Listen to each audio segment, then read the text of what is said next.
Chapter 18. Max. Driving away from the Apollo Temple ruins, Max kept his expression neutral. Not that Allegra was paying him any attention. She and her flamboyant friend were discussing something in hushed tones, and he'd heard mention of a purple flower and pepper, whatever they were. He'd been impressed with Ksenia's protective attitude with her friend, which only served to assure him that Allegra had a solid foundation of support. Just as well that they'd been occupied, it had given him the opportunity to assert a modicum of control over his emotions. Max had to force himself to remain calm when he'd first touched Allegra up at the temple. The electricity that had travelled through his body as a single touch was unusual for Max. He was certainly no monk, but he had to be honest with himself. No woman had ever had that effect on him. He couldn't deny how attracted he was to her, but he had to remain professional. He couldn't afford to lose her cooperation now by making any unwanted passes. The job was the top priority. Saving the world was top priority. Anything else would simply have to wait. Chapter 19. Allegra. Despite the late hour, Ksenia was pacing the floor of Allegra's kitchen, insisting that it was an excellent idea to take her yacht out on the water. It's a beautiful calm night, and you need a distraction after all that trance business. Ksenia stood with one hip against the kitchen counter, tapping her nails on the marble surface. Fine, said Allegra. Just let me get my wrap. She left Ksenia mumbling about wraps on nights like these, and headed for a change of clothes. Before too long, they were sailing out onto the midnight blue waters of the endless sea.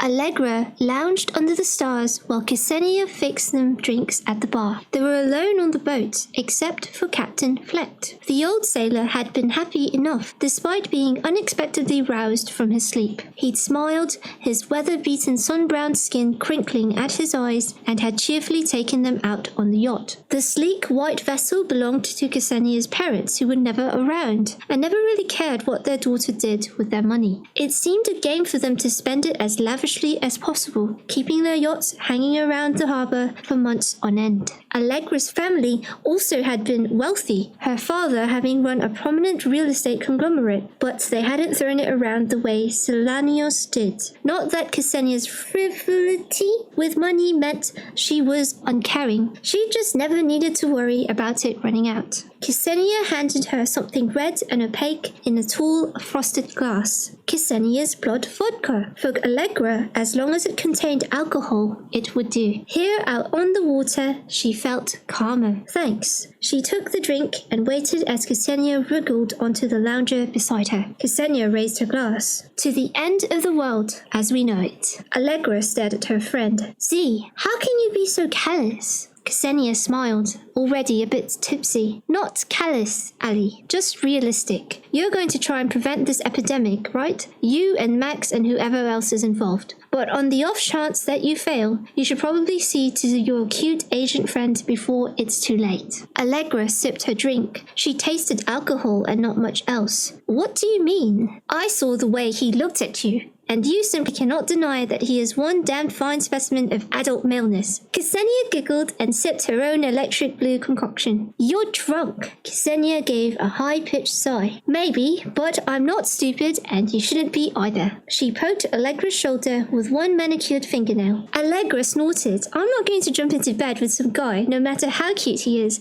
just because we think the world is doomed. Grumbling, Ksenia sat upright, swaying a little. Allegra kept an eye on her, in case she tipped off the lounger and fell flat on her pretty face.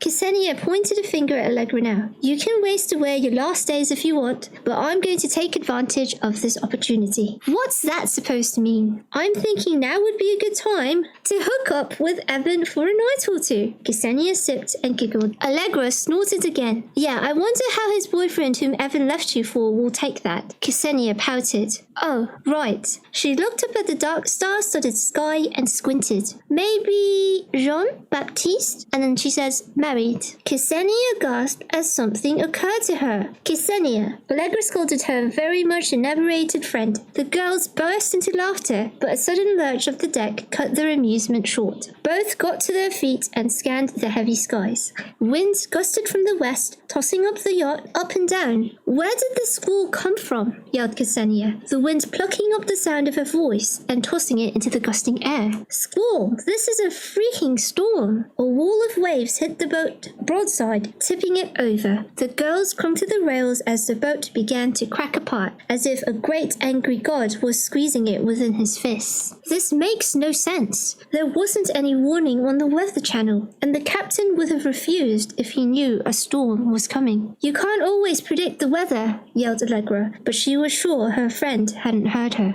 Another wave smashed against the boat, flinging both the girls into the dark sea. Allegra dove cleanly into the water and then surfaced beside Ksenia, who had the air knocked out of her and looked about to pass out. Allegra slipped an arm around her friend's waist and swam to a piece of wood floating on the water a few feet away. Only after transferring Ksenia to it did she recognize the wreckage as a part of the bow of the yacht. The broken boat floated on the heaving surface of the ocean in a scattering of broken wood and furniture. No sign of the captain. Allegra felt sick to her stomach. Had the man gone down with the yacht? As much as she was tempted to dive down to look for him, she knew it would be foolhardy. In the middle of the night, the ocean would be pitch black. She'd only end up killing herself. For now, Allegra hung onto a piece of wood, remaining at Ksenia's side. They'd been tossed overboard so fast that neither of them had the time to don their life vests. All their emergency procedures training, and none of it had been worth a damn in an actual emergency. Before long, both the girls began to tire, arm muscles spent, legs losing strength as well as feeling. Cold waves barraged them constantly, and Ksenia began to slip from the bow. "Hang on!" yelled Allegra, wiping her wet hair from her face. The storm raged so loud she could barely hear her own voice. "I can't!" shouted Ksenia. "No strength." She slipped again, her fingers scrambling, her fancy manicure now all broken and bleeding.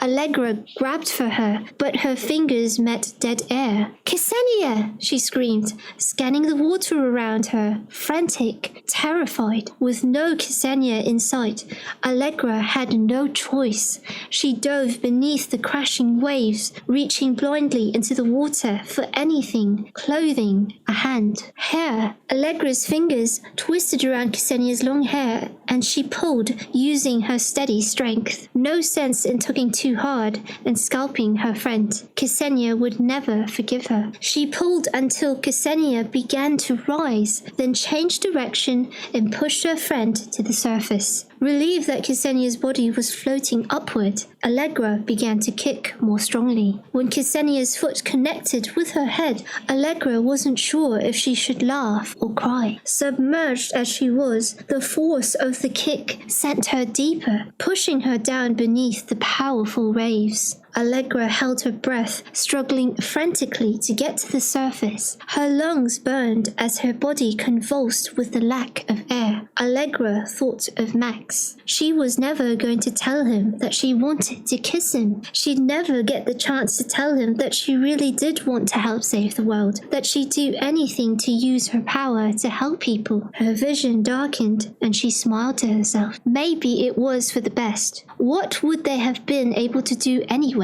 Two people against an unseen enemy. Just as blackness began to claim her, something nudged hard against her elbow. Grabbing for it, her fingers sank deep into a bristly carpet. More flotsam from the yacht. She grabbed hold as it rose, lifting her higher. Not wreckage. An animal. Though Allegra was blind in the water, the ball lifted her to the surface where she had spent a few moments coughing up water, Ksenia frantic beside her. Allegra wasn't sure what had frightened her friend more, the fact that Allegra almost drowned or that she'd been saved by a giant boar. Kisalis. Okay, Allegra, what in Apollo's name is that? Ksenia shivered and pointed her slim finger, a cracked nail hanging by a strip of bloody sticky skin. I'll explain later. Grab on tight. He's going to get us to safety. Ksenia hesitated, staring in horror at the creature who seemed to float serenely while the girls were in danger of being swallowed whole by the Black Sea. Z! Allegra screamed. Ksenia blinked, stared at Allegra, then grabbed onto Ksali's side.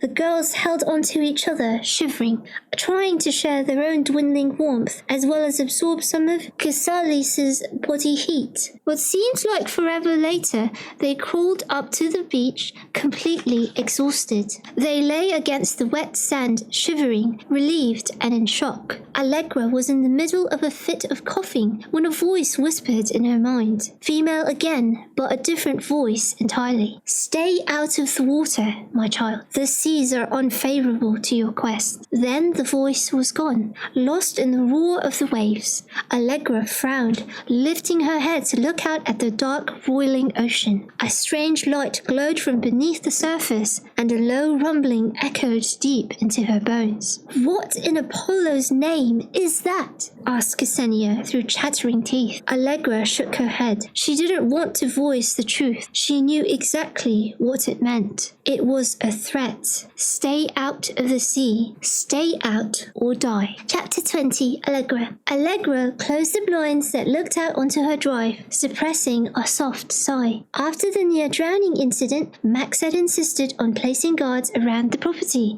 claiming that until FAPA ascertained the cause of the sinking of Ksenia's yacht, they had to regard it as an attempt on Allegra's life. Little did they know that it probably was, but not by anyone that they could possibly keep her safe from. What power could mere human guards pit against the ill will of a god? Everyone knew that Poseidon's wrath rose from the depths of the oceans, culminating in tsunamis and volcanic eruptions and deep-sea earthquakes that rocked countries all over the world. Death, destruction, and mayhem in the wake of a god who saw humanity as a curse on the earth. Until now, Allegra had always thought such fears were foolish superstition based on a dire lack of education. Now she knew better. The guards had positioned themselves discreetly around her home. Max had taken up residence within the house, insisting he needed to ensure her safety more than ever. Allegra hadn't had the energy or the inclination to deny him. She envied Ksenia, who'd simply hired a top-notch security company to provide her with around-the-clock protection. The Silanios had taken the destruction of the Kuroks in their strides, and Ksenia had calmly narrated a story of insurance payouts and a hunt for a new and bigger yacht. Captain Fleck's death weighed heavily on both girls though, and Allegra made a note to ask if he'd left family behind. Being that close to death would certainly put things into perspective for anyone, more so for Allegra, considering the responsibility she bore on her shoulders. The door shut as Max finally left the house. Allegra had managed to convince him to go out and buy groceries for lunch. They had plenty of additional mouths to feed. She had no intention of starving the men who were protecting her, even though Max had declared it wasn't her problem what or when they ate. Allegra returned to the computer and browsed through the electroweb while the machine continued its humming. The constant noise and vibration against the table had given her a mild headache, but she forced herself to ignore it as she searched the histories of the previous Pythias. One article she found had claimed that the Pythias could sometimes hear the voices of their predecessors, dispensing advice. Another hinted at mystic links to the Pythias of the past. Both claims were considered to have been debunked, but Allegra sat back and gave the idea careful consideration. She'd heard voices twice now, and they had been undeniably female. Was that who she'd heard when she'd been submerged in her pool, and when she'd escaped the fury of the ocean? Had they been the voices of her ancestors? She closed her eyes. "Help me," she whispered, leaving her computer and closing her eyes wearily as she leaned against the window. How do I do this? Not that she truly expected a response, but Allegra was disappointed when no voices came to her. Shutting the computer down, Allegra paced restlessly before deciding fresh air was in order. She moved slowly through the silent house. She'd forgone her music these past few days. Even the classical symphonies she loved couldn't help calm her tumultuous thoughts. Allegra entered the back garden and nodded at the shadow that was one of her guards. The roses were blooming so beautifully this time of the year, and she'd been shamefully neglecting them. Allegra grabbed a set of pruning shears from the basket on the patio and strolled along, snipping off a few deadheads, picking off dried leaves. A row of red and orange roses had been planted near the cliff's edge. Her mother had complained they were too close and were a danger, but Allegra's father had laughed her worries off and insisted the bushes were barrier enough. As Allegra bent to prune the first one, the sound of someone crashing through the tree line had her spinning around, shears at the ready.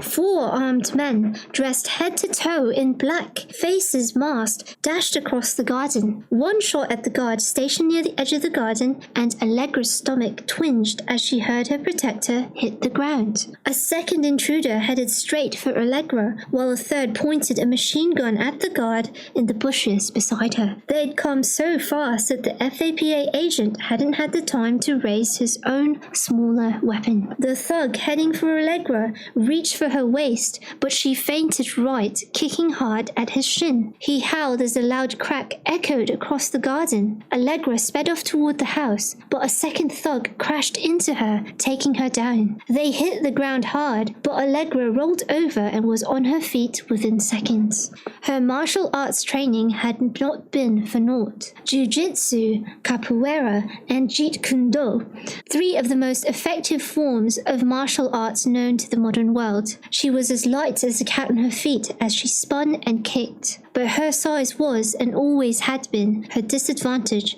and since there were 3 brutes left who were intent on taking her down, she had no illusions about her odds. One thug grabbed at her, and Allegra saw her opening. She landed a solid kick to his balls, taking him down in a squealing mess, but it didn't last. A second thug shoved her to the ground and pressed his knee between her shoulders. His weight held her down, and there was nothing she could do but struggle. It seemed like it was all hopeless. Hoofbeats resounded on the ground, and then her captor went flying across the garden. The boar hadn't done more than stun the thug, because the man landed and rolled and was on his feet, his beady eyes staring through the slit in his mask. His confused expression told Allegra, "Kisali, thank you."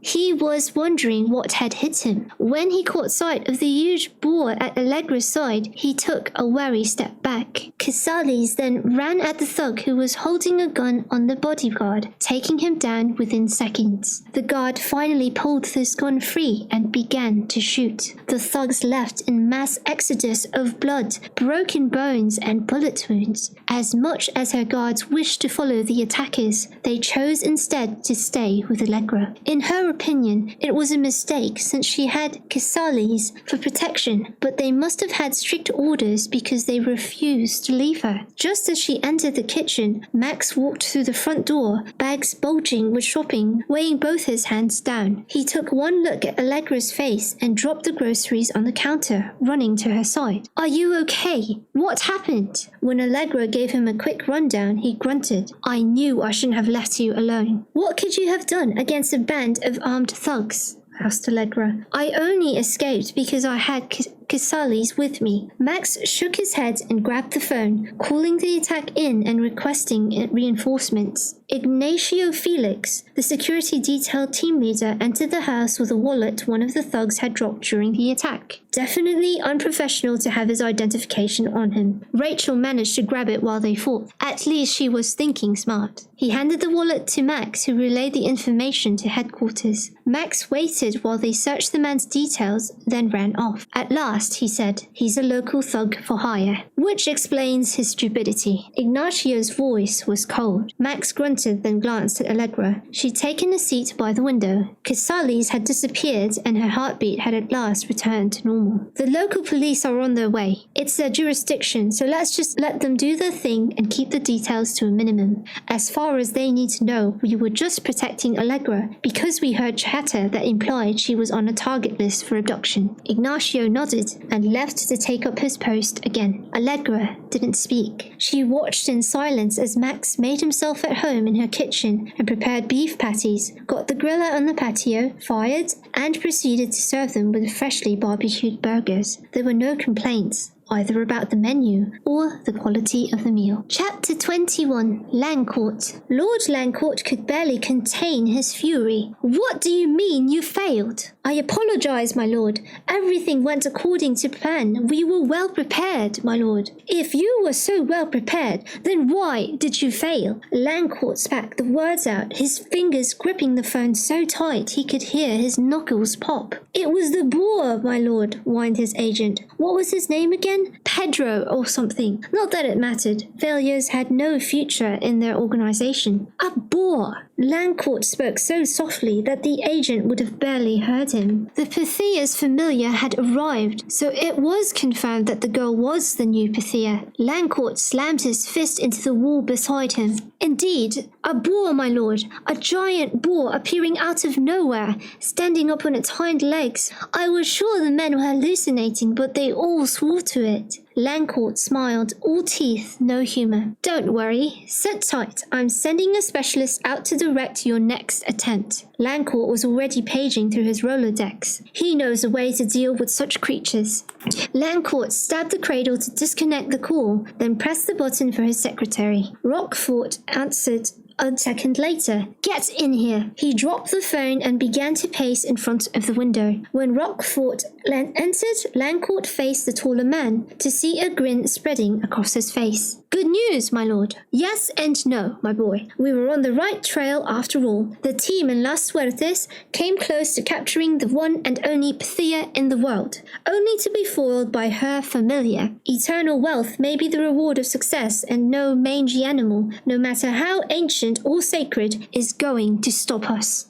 Langcourt shook his fist, making Roquefort flinch, though the man remained where he stood. His master paid little attention. Call Citizen Norris immediately. We have need of his expertise. Roquefort quit the room, leaving Langcourt alone to enjoy the thrill of the chase. They were so close. He'd have the Pythia at all costs, whatever it took. Chapter 22, Max. After leaving her to recuperate for a few hours, Max suggested Allegra attempt the trance again. They were going to run out of time if her visions didn't reveal something helpful soon. She was sitting out in the sunshine, enjoying the view of the ocean. After her near drowning yesterday, she had been a little preoccupied. Not surprising considering her life seemed to be in permanent jeopardy these days. The attacker this morning had made things even worse, and Max had asked if she was having second thoughts. If she were her, how could he blame her? But none of them could afford to waste time feeling sorry for themselves. Despite his facade of an unaffected calm, Allegra knew that the suffering of humanity, which seemed so inevitable, must have hit him hard. But facing the confirmation of one's death must be trying, and Allegra hoped that the sudden distance he'd put between them would only be temporary. She looked away from the view and smiled at him as he walked out onto the patio, the sun blazing down on his dark head.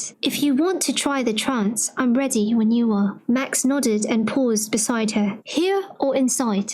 Under the shade, if you don't mind. I'd prefer not to get burned in the sun if we go too long. She got off the chair and headed to the covered patio, taking a seat on one of the lounges. While she settled, Max disappeared inside, returning quickly with his autoquill, one that came with an inbuilt well of ink and notebook. He placed them on a small stone table beside the lounger and sat beside Allegra. Reaching out, he placed his fingers on her temples and repeated the process he'd used at the Apollo temple. Once again, she fell into a trance with ease. Allegra inhaled slowly and blinked, staring at her patio at the sea before her. Everything had lost color, the view composed entirely of shades of grey. Max's voice filtered through to her, and he began to run through random questions that made no sense to her about robberies and assassination attempts, even a bar fight gone wrong. Just as Allegra was beginning to grow tired of what sounded like unrelated inane questions, Max asked, "Will the pathogen arise spontaneously?" Allegra felt a bubbling of energy within her and she nodded. "From natural causes?" Another nod. Max paused. "Will the disease arise in Britannia?" "No. Latin continent." Allegra shook her head this time. "Now we're getting something." Max leaned closer. "What about But before he could voice the question, the doorbell rang, pulling Allegra out of a trance in an instant. Her ears rang, pain licking at her eardrums as she blinked against the noon sunlight. Max looked disappointed, but they both knew what had happened the last time. He wasn't about to pressure Allegra for a second chance. He wasn't sure if she was relieved or frustrated. Chapter 23. Max. Max grabbed his cell phone from his case while Allegra went to answer the door. He often wished the phone wasn't as heavy as a damned gold brick or as large as a milk carton, but he shouldn't complain. Only his position as head of a governmental department allowed him to use the device when he was out on missions. It was more than the normal population had. The general answered on the third ring. "Maximus, what do you have for me?" Max bristled at the question. It made it sound as if the general had a personal stake in Allegra's visions. "Sir, we've made progress. The Pythia has confirmed that the pathogen will not arise within the new Germanic states." The general took a breath. "Excellent, Maximus." Max was dismayed at his superior's reaction. Before Max could respond, the general said, "This means I can authorize the bioweapons program to be resumed, effective immediately. The other partners to the agreement will still remain in suspension, so it gives us a comfortable head start." "Sir," Max shook his head as he attempted to respond, but the general didn't allow him to get a word in. "Visarion, the time is right for you to make your move." "Make my move, sir?" "Your mission, Visarion. Convince the Pythia that she needs to remain loyal to us. Seduce her, tie her to you, body, mind, and heart. I care little what you do, how you go about it. Just do whatever it takes to ensure that the girl remains loyal to the states and nobody else. I trust you will be up to the challenge." Maximus could hardly believe his ears. This took crudeness to a new level. With effort, he kept his voice calm. "Sir, I don't believe I can come up with anything more counterproductive than that." The general grunted, but only paused for a second. "You have your orders, Visarion." There was a dangerous edge to his voice. "Tread lightly, Maximus." But Max refused to be used. "I apologize, sir, but I'll be damned before I haul myself out as a means to an end that would only benefit the government and FAPA. Visar, neither will I use a young woman in such a manner regardless of her value to our country." Furious, he would have flung the phone over the edge of the cliff if he didn't know how expensive the damn thing was. And of course, government property. Max switched it off, listening to the sound of high-pitched voices and soft barking. It would be no great personal sacrifice to get close to Allegra. In fact, he'd known all along that he'd wanted to. She was smart, intelligent, beautiful, and tough. His men had given him a detailed report on how she'd taken down two of the thugs all by herself. They'd been impressed, and so was Maximus. But as much as he'd love to draw her closer, woo her heart, now that General Aulus had made it part of his mission, any closer relationship with her would feel tainted. Acting on his feelings on her superior's orders would be wrong, dirty. Max tightened his jaw, deciding there and then that he would maintain a strictly professional relationship with Allegra, as much as he'd done with Aurelia, even if his heart didn't like it. Chapter 24. Allegra. Allegra had thought that a new day would bring a clearer head. How naive she was. Max was making breakfast when Ksenia had arrived on her doorstep. Pepper rushed in, racing around Allegra's legs until she bent and patted his head fondly. Her fingers stilled as she glanced at the headline.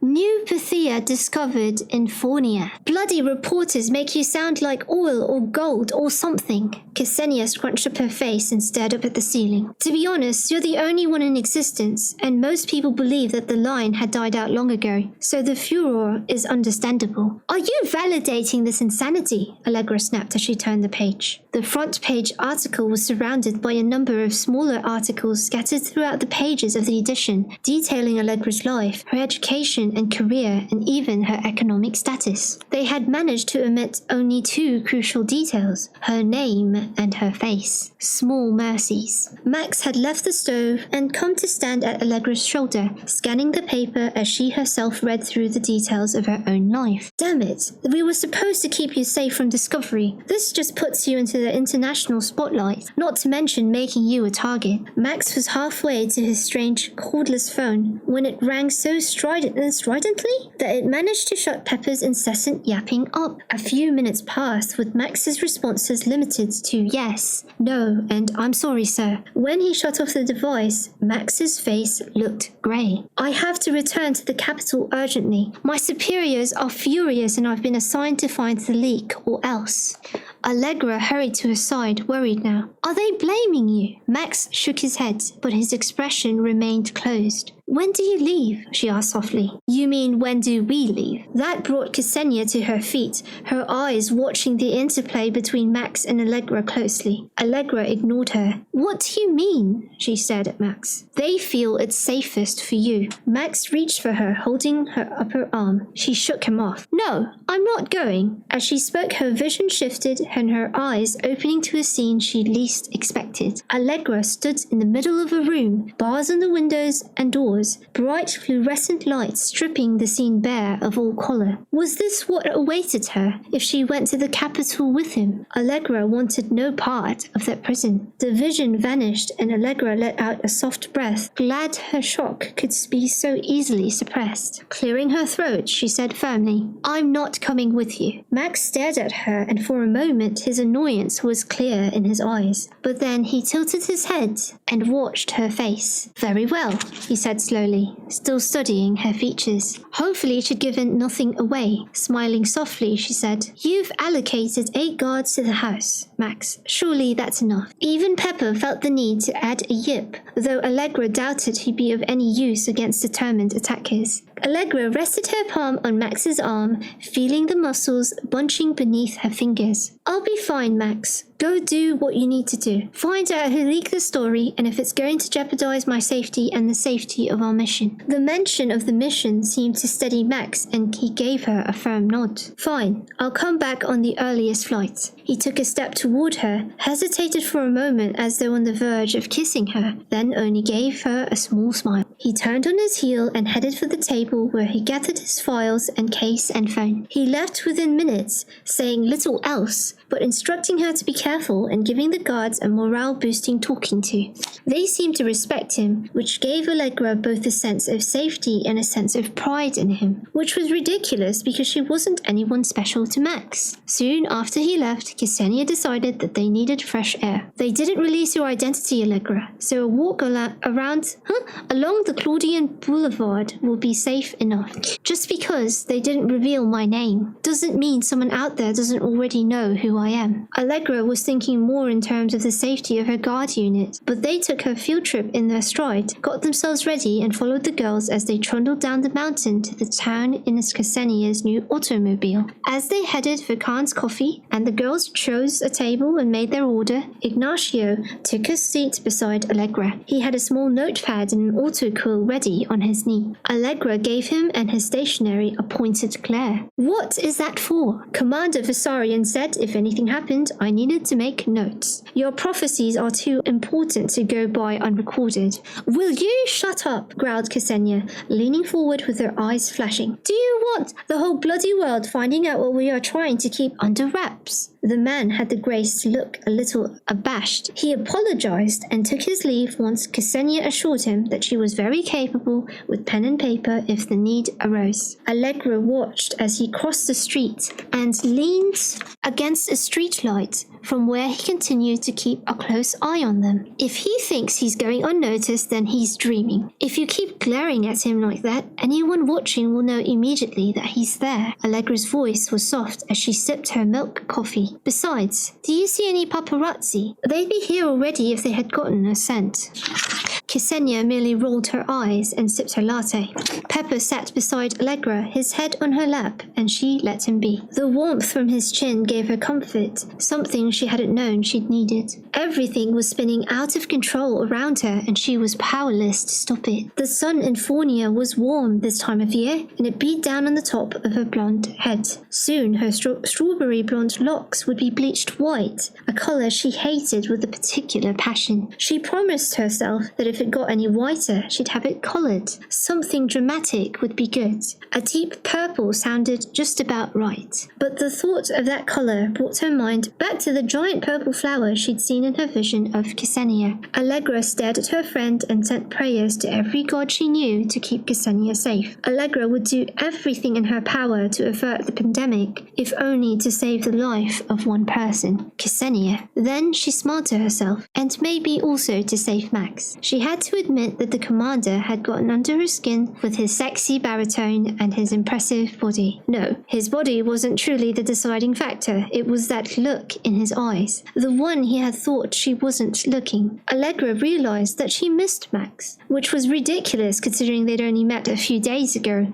and barely knew each other. Besides, he was merely doing his job under the orders of his superiors. But Allegra had gotten used to having the sexy Fed around. Not only was he good to look at, he certainly made a mean chicken and mushroom risotto. Her heart thudded. Both her body and that strange intuition of hers told her he was a keeper. Maybe what Ksenia had said on the yacht made sense, and she should enjoy his attentions while she could. Allegra wondered if he'd rebuff her if she came onto him. What did she have to lose anyway, when they were all staring death in the face? Chapter 25, Allegra. After coffee, Ksenia headed off to meet her parents for lunch, and Allegra had the guards take her to the Nike clinic for a while. She had some paperwork to complete, and she'd also decided it was time to tender her resignation, fully and finally. There really was no point to waiting and hesitating. No amount of time would change her mind. Physical therapy was no longer something she was capable of performing, not when every time she touched someone's bare skin, she saw visions of their demise. She'd had a terrible fear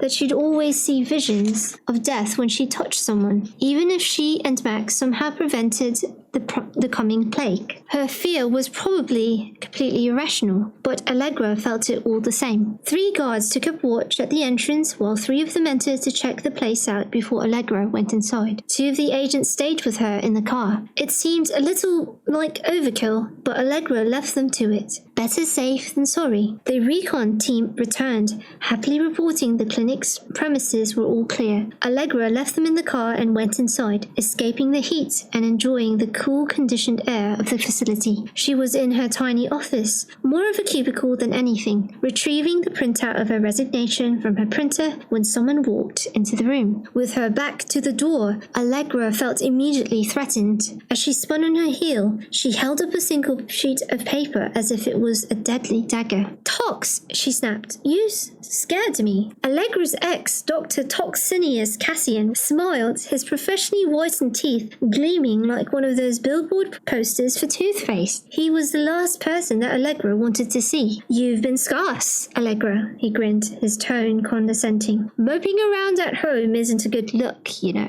Moping? His words brought her head up. He heaved a long sigh. "Allegra, it's pretty obvious to everyone here that you're taking our breakup badly." When she shook her head, stunned by the accusation, he smiled sadly. "I know, it must have been a shock to you to see Vanessa and me at the gala dinner this weekend." "Huh?" she frowned. Vanessa? Allegra hadn't kept up with Toxis's women simply because he usually had a long line of them waiting. It was hard to remember who he was dating or whose heart he'd recently broken. Their breakup some weeks earlier had been more a blow to her ego than a knife to her heart, and yet Tox had never accepted that she'd gone over him so fast. His oversized ego wouldn't let him.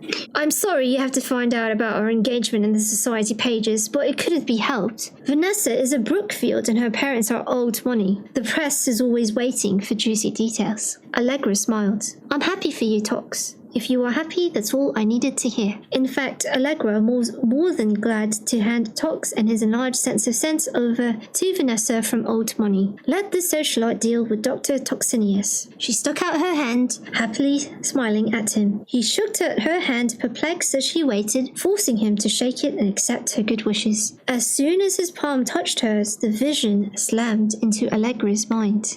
Tox lay on pink satin sheets struggling to breathe. Raw, open pustules around his mouth and eyes leaked yellowish pink fluid, while Toxis's body convulsed. His eyes bulged as his torso lifted off the bed. Then he stilled, the life draining from his eyes as she watched. Allegra blinked, looking around the room, almost gasping as she caught sight of a woman sitting on the floor beside the bed. She was strawberry blonde, much like Allegra, and wore a pale pink baby doll nightie, the delicate collar marred by the profuse stains of blood covering the front of the negligee. Her hand lay in her lap, one finger curled around the trigger of a gun. Her arms were covered in open sores, and Allegra's eyes traveled up her hands, her gaze drawn toward a horror she knew she'd see. Only the left half of the woman's face remained, ragged pieces of flesh pressed inside her skull, bits of brain and bone plastered against the wall behind her. Her single remaining eye stared sightlessly at her dead fiancé, as blue as the sky, as dead as night. The shock sent Allegra back to consciousness,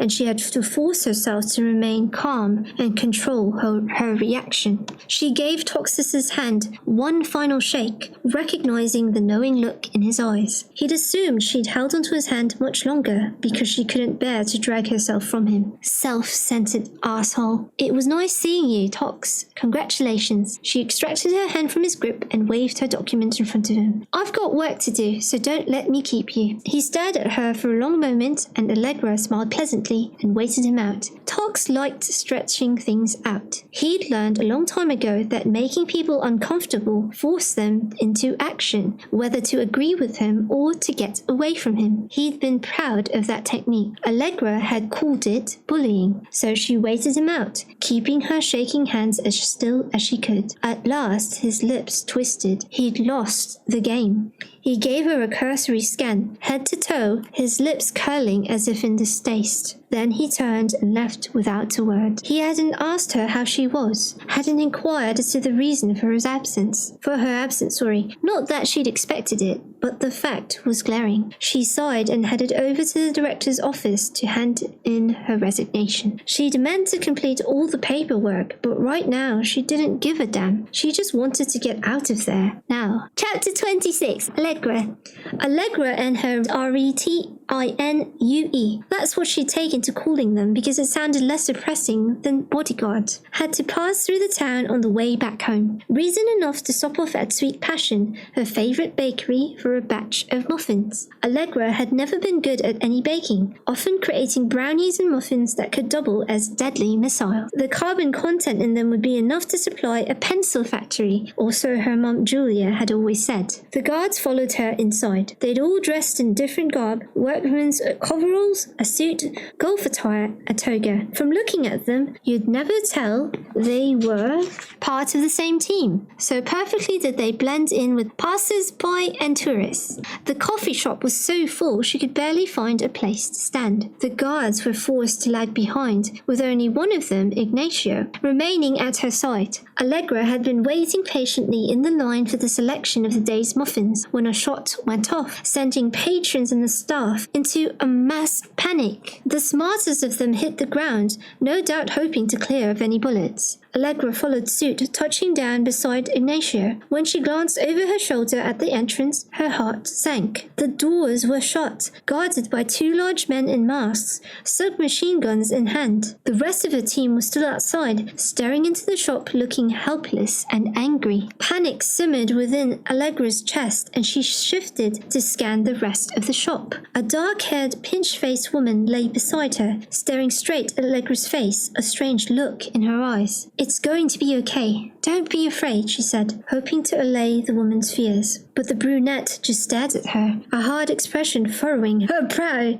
Allegra felt the jab in her thigh just as the woman's lips curved into a cold smile. "What?" Allegra gasped. She reached for her thigh, touched the spot that now throbbed. Panic sent her heartbeat thrumming. When Allegra heard the loud screams, she knew that Casales had arrived. The crowd had scrambled away from from the giant boar, although some still had the presence of mind to stay down. People screamed and bumped into Allegra as they stampeded toward the back of the store, sending racks of fresh-baked breads and croissants tumbling every which way. Their fear of the men with guns was no doubt compounded by their terror at a gigantic creature making a sudden appearance. Allegra twisted around, the movement oddly difficult as if she were swimming through molasses. Her lids were heavy and she forced herself to open her eyes, only to see Casales charge one of the men with guns. Two of them fired, but the bullet sank inside the boar's hide and had no effect on him. Casales ran one of the gunmen down and was turning to deliver the same treatment to the second masked thug when a man walked in front from the back room behind the counter. Dressed in a black toga with a black cloak thrown over his shoulders, he glided inside, his expression as dark as his attire. His black hair encased his skull like a layer of ink, giving off an oily gleam. Something told Allegra that this man was bad news, but even though she tried to cry out to warn Casales, she was unable to say a word. Allegra could barely hold her head up to watch the unfolding scene. As Casales charged his enemy, the man in black flicked his wrist. Allegra watched, unable to breathe, as a shimmering golden net appeared above the boar, growing larger as it landed on the animal's head and shoulders. Amid the shocked cries and moans of the terrified patrons, Allegra couldn't hear her own gasp of horror. Casales was her protector, but someone had found a way to subdue him. What kind of magic was this? She grunted as she desperately fought to get to her feet. She couldn't stand by and watch these men capture or hurt Casales. Inherited familiar or not, he still belonged to her. Allegra looked around for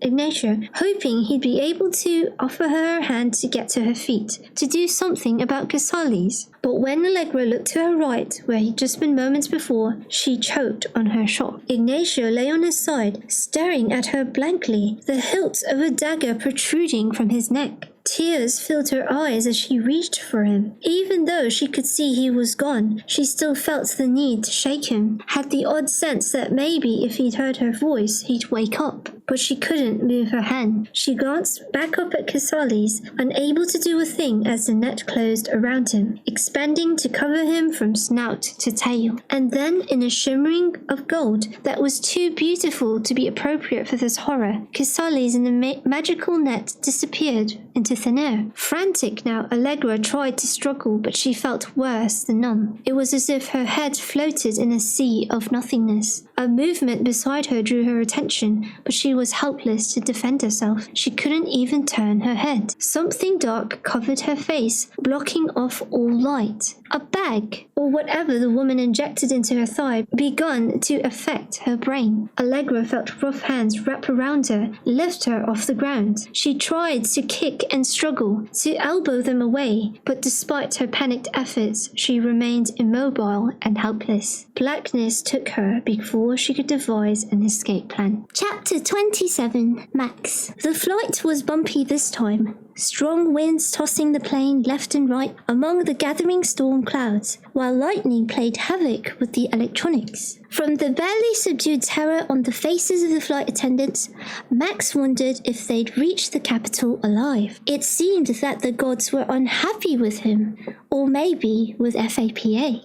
Whatever the reason for the bad weather, he was supremely glad that they touched down at last, relief easing the tense muscles in his thighs and neck as he gathered his things and left the small plane. Despite the nausea and the bumpy ride, the privilege of using the agency's private plane was a luxury he'd prefer not to trade in anytime soon. As he entered the FAPA headquarters building, his deputy Marcus caught up with him, raising an eyebrow in mute question when Max did not even stop. "Boardroom," said Max, striding to his office. He had nearly an hour into the meeting scheduled with General Orlis, and he planned to put it to good use. After rifling through the reports on his desk, he was happy to note that Marcus had taken good care of the daily workload, leaving Max only the most important papers to sign. He did so quickly and threw the stack in the out tray before hurrying to the meeting room. His team was attentive and curious when he entered, and he got down to business right away. "I'm sure you're all aware that we've found the new Pythia." A chorus of assent rippled around the room,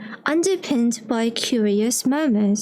Max waved them to silence. "You have questions?" he asked before he continued. Marcus sat forward, clearly the mouthpiece for the whole group. "We're very eager to meet her, sir." Max nodded. "I'll arrange it as soon as I can.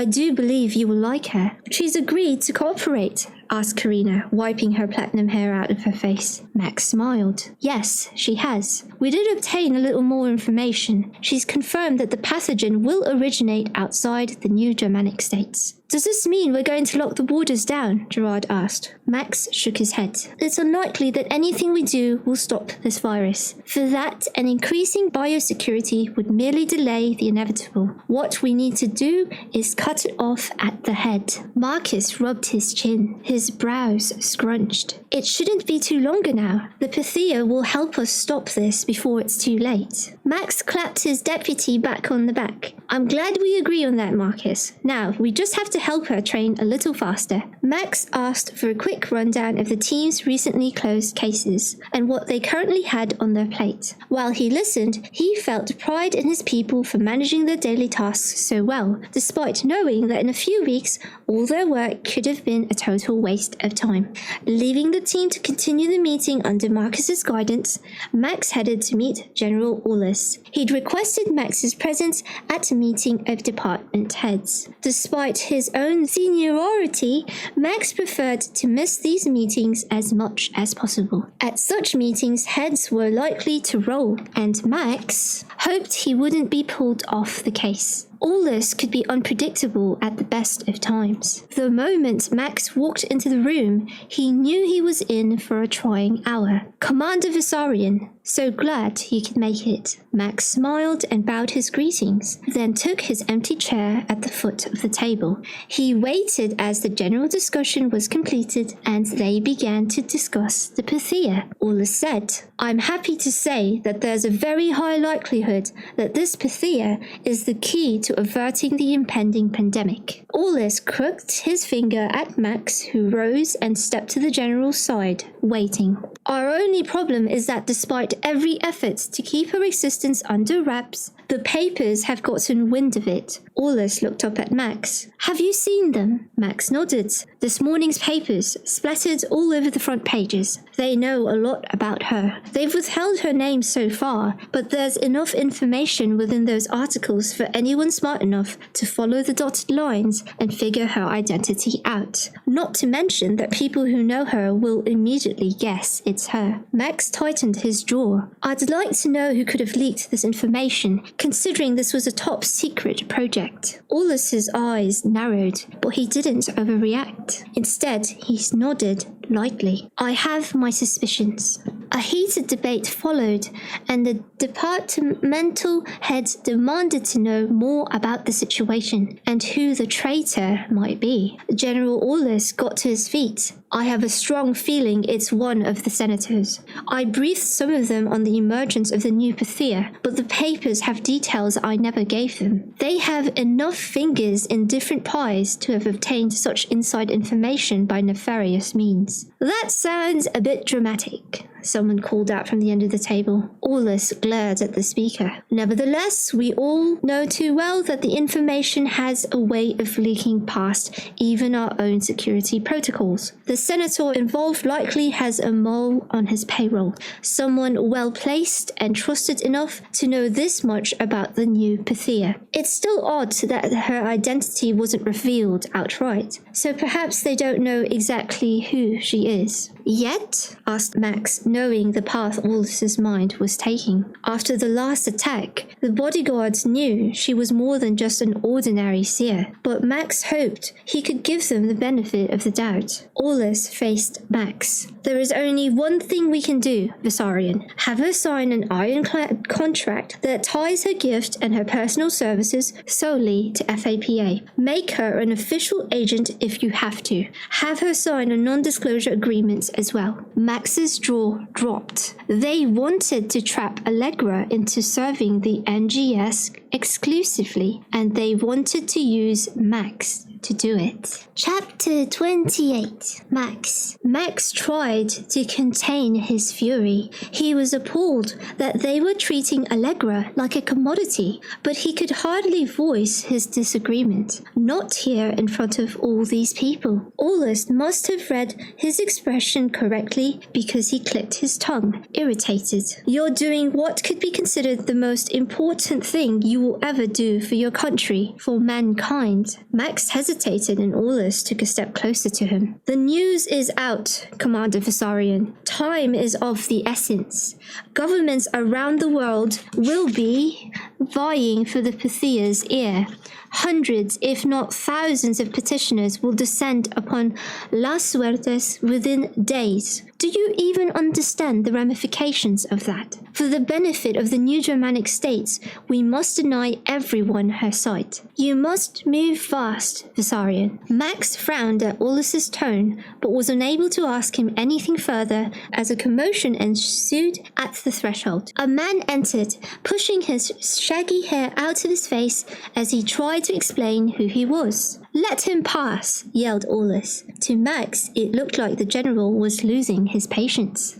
Max remained silent and watched as the thin, tall man stalked forward like a praying mantis, head held high, eyes large and nervous. Aulus addressed the meeting. Dr. Kenji here has some vital information to share. He told me the various details on the phone, so let's hear what he has to say before we make any further decisions. The doctor drops his papers on the table beside Aulus and gave Max a stiff smile. Attached to the government's biosecurity division, we've studied the coming pandemic with the help of the strongest seers in our employ. We've verified that it's based on a spontaneous mutation, which could occur in either human or animal. The species isn't as important as the pathogen's virulence. It's extremely contagious. So what's the incubation period? Max heard himself asking. Kenji glanced at him, sending him a respectful nod. It would have to be at least 3 weeks for it to spread so widely, so fast, as the seers are predicting. The scale of this pandemic is astronomical. It's like nothing we've ever seen before. And you use different seers to provide this information? The doctor nodded, including input from allied nations. They are all agreed. Someone stood up, but Max couldn't see his face. So what good is a Pythia who can't see any of these details in order to help us eliminate the disease? Max leaned forward to identify the speaker. Commander Garson Lane, head of research and development. Max wasn't surprised. Max sighed. You have to understand that the new Pythia is like a baby learning to walk and speak. She's never deliberately used her sight before, and if we push her too hard, she'll self-destruct. Lane snorted. We're wasting time sitting around waiting for her to, he sneered, walk. Aulus fixed him with a basilisk stare. Have you not heard of the Pythia Sophia? The man sat back and shook his head. Max's voice held a touch of ice as he spoke. Sophia was new, but an extremely powerful Pythia. Robert the Great used her sight to amass his conquest, but his generals became greedy. Wanting to impress him, they forced Sophia to use her sight too often. She went mad. As a result, almost 80 years passed without a Pythia. That is not what we need in this emergency, Max spoke, keeping his tone even. What's of greater importance right now is this new knowledge. Lane grunted. Personally, I think the best move we can make is to bring the Pythia in and figure out how she works. Max's head began to heat up. Are you suggesting we experiment on the Oracle of Pythia? He asked in horror. Lane smiled thinly. I'm not suggesting anything. I'm saying it's a smart, prudent decision. The Pythias are so rare that it's only smart to study how they work and what they can do. Max quelled the desire to go over to the man and wring his sorry neck. Best to remain on point before he spoiled everything by ending up incarcerated for murder. Max cleared his throat and waved a hand at the doctor. We don't have time for this inanity. We need to listen to Dr. Kenji. Max shifted his attention to the doctor and asked, the incubation period you estimate is far longer than what we had initially surmised, which means we have even less time than we thought to find and stop this pandemic before it can spread. I should not even be here. I've lost a lot of time away from her side, time in which she could have told me something more valuable to go on. Aulus nodded, his expression grave. Go, Visarion, and let us know. Before Aulus could complete his instructions, Marcus burst into the room. You have to take this, sir. He sounded frantic enough even for Max to feel his stomach tighten with fear. Aulus glared at Marcus, but the expression of consternation on the younger man's face must have held him back because he said nothing.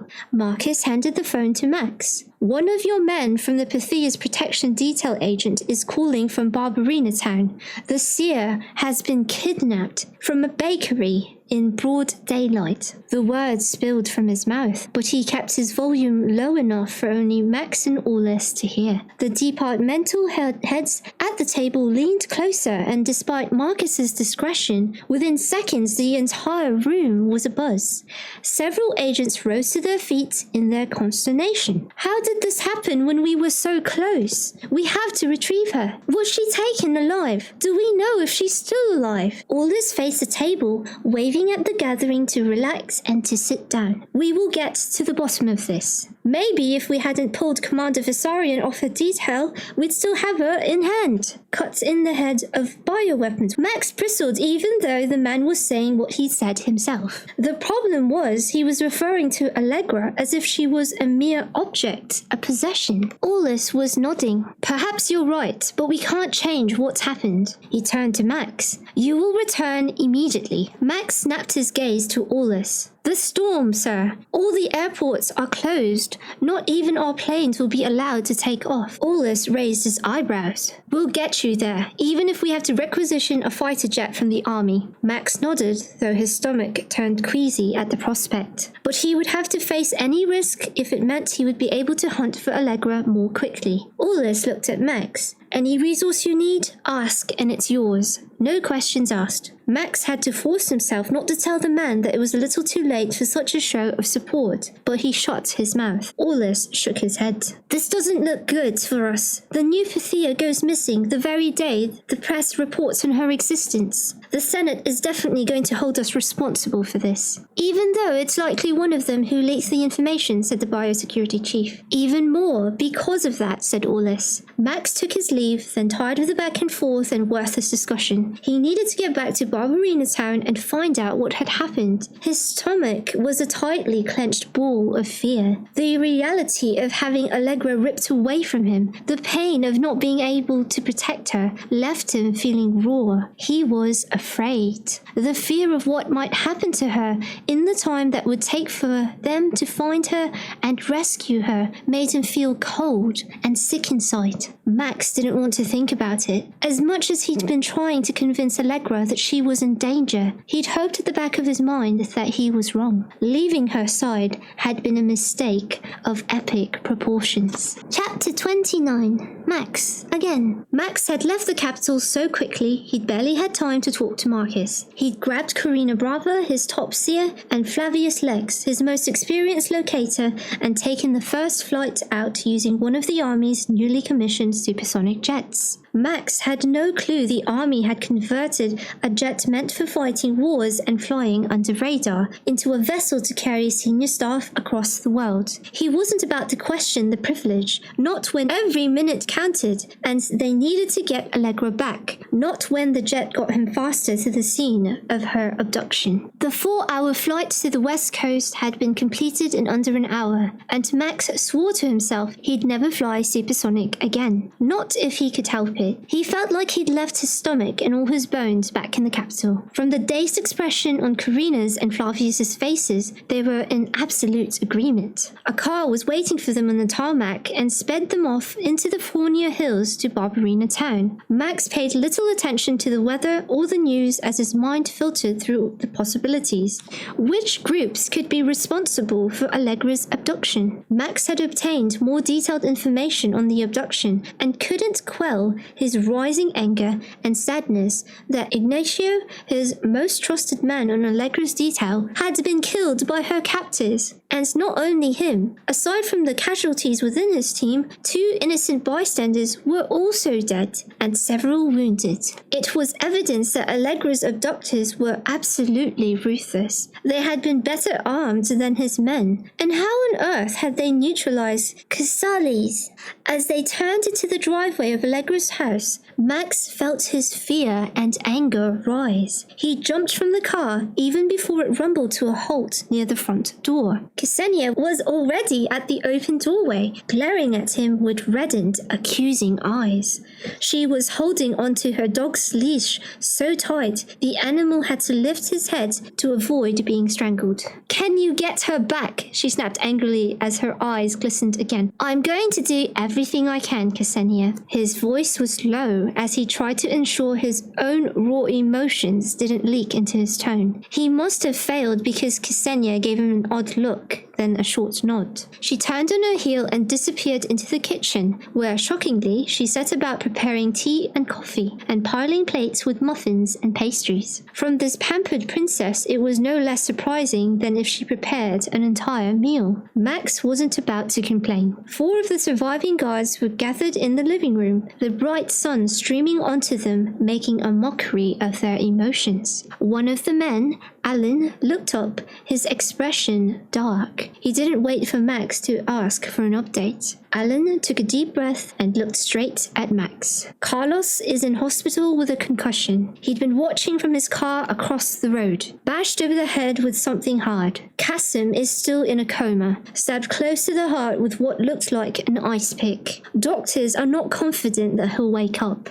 Ignatia was also stabbed, but in the neck. Nobody saw who did it. He died instantly. Rachel was watching the back door. We found her with a bullet in the middle of her forehead. We thought you'd want to deal with notifying the families." Max was glad the man hadn't drawn out the update. Quick, short, but no less painful. Flavius and Karina had remained standing, watching from the kitchen, their expressions contained. Unlike the rest of the team, the 2 were Max's personal staff and remained on the sidelines observing. Flavius cleared his throat. "If I may, could I be directed to some of the Oracle's personal items? It would help a great deal in my attempt to locate her." The locator had a tendency toward the formal, but Max and the team were quite used to it. Ksenia had been paying close attention and hurried over to deliver her tray of cups, beverages, and cakes. She hovered, waiting to hear what was happening. The team frowned collectively at Flavius's request, and Max had to hide his smile at their protectiveness of the Pythia. He glanced at Ksenia. "Show Flavius to Allegra's bedroom, please. A toothbrush or comb would do nicely, thank you." He spoke gently, and it must have been different from his normal manner, because both Karina and Flavius stared at his face. Ksenia nodded and led the locator away while Max talked to the agents, going over in detail what each of the survivors had seen. They'd been taken by surprise in the ambush, and none of them were particularly proud of that, and they had been seriously outgunned. In retrospect, it had been a mistake to allow Allegra to enter a crowded place like that bakery, and each of the survivors from his team were regretting it a deal. Ksenia returned with Flavius, who had chosen a bronze-handled hairbrush. The guards watched as Flavius took his prize to the stone dining room table and carefully laid it down. Flavius was a quiet man who went about his task with unassuming air, and yet the man had been the deciding factor in many a difficult case, putting Max and the team on the right path, sometimes with just one scrying attempt. He leaned closer, picking out a single hair from the tangle within the bristles. Pulling one of the heavy chairs up, he sat and rested his elbows on the table before closing his eyes. The man needed little more than touch to help him sense a person's location. Though unable to give exact coordinates, his predictions were always vastly useful. Such a talent was rare, and FAPA was always eager to recruit people like him. Another huff of air passed through Flavius's wide nostrils, and he opened his eyes to look at Max. "I'm not getting much other than she is moving eastward." A murmur of satisfaction rose within the team, and Max quickly shushed them. Flavius either didn't hear them or ignored them. he sighed, moving east and doing so fast. How fast? Asked Max. A train, possibly, or more likely a plane. Max nodded. Means of transport were always a great help in understanding the methods of one's foe. Paper crinkled as Karina withdrew a large map scroll from her case and began to roll it open on the table beside Flavius. Karina would get visions of the person they tracked, but she was rarely able to provide a location. Her expertise was seeing and experiencing her target's current environment. Flavius got to his feet, vacating his seat for the seer. The two worked together,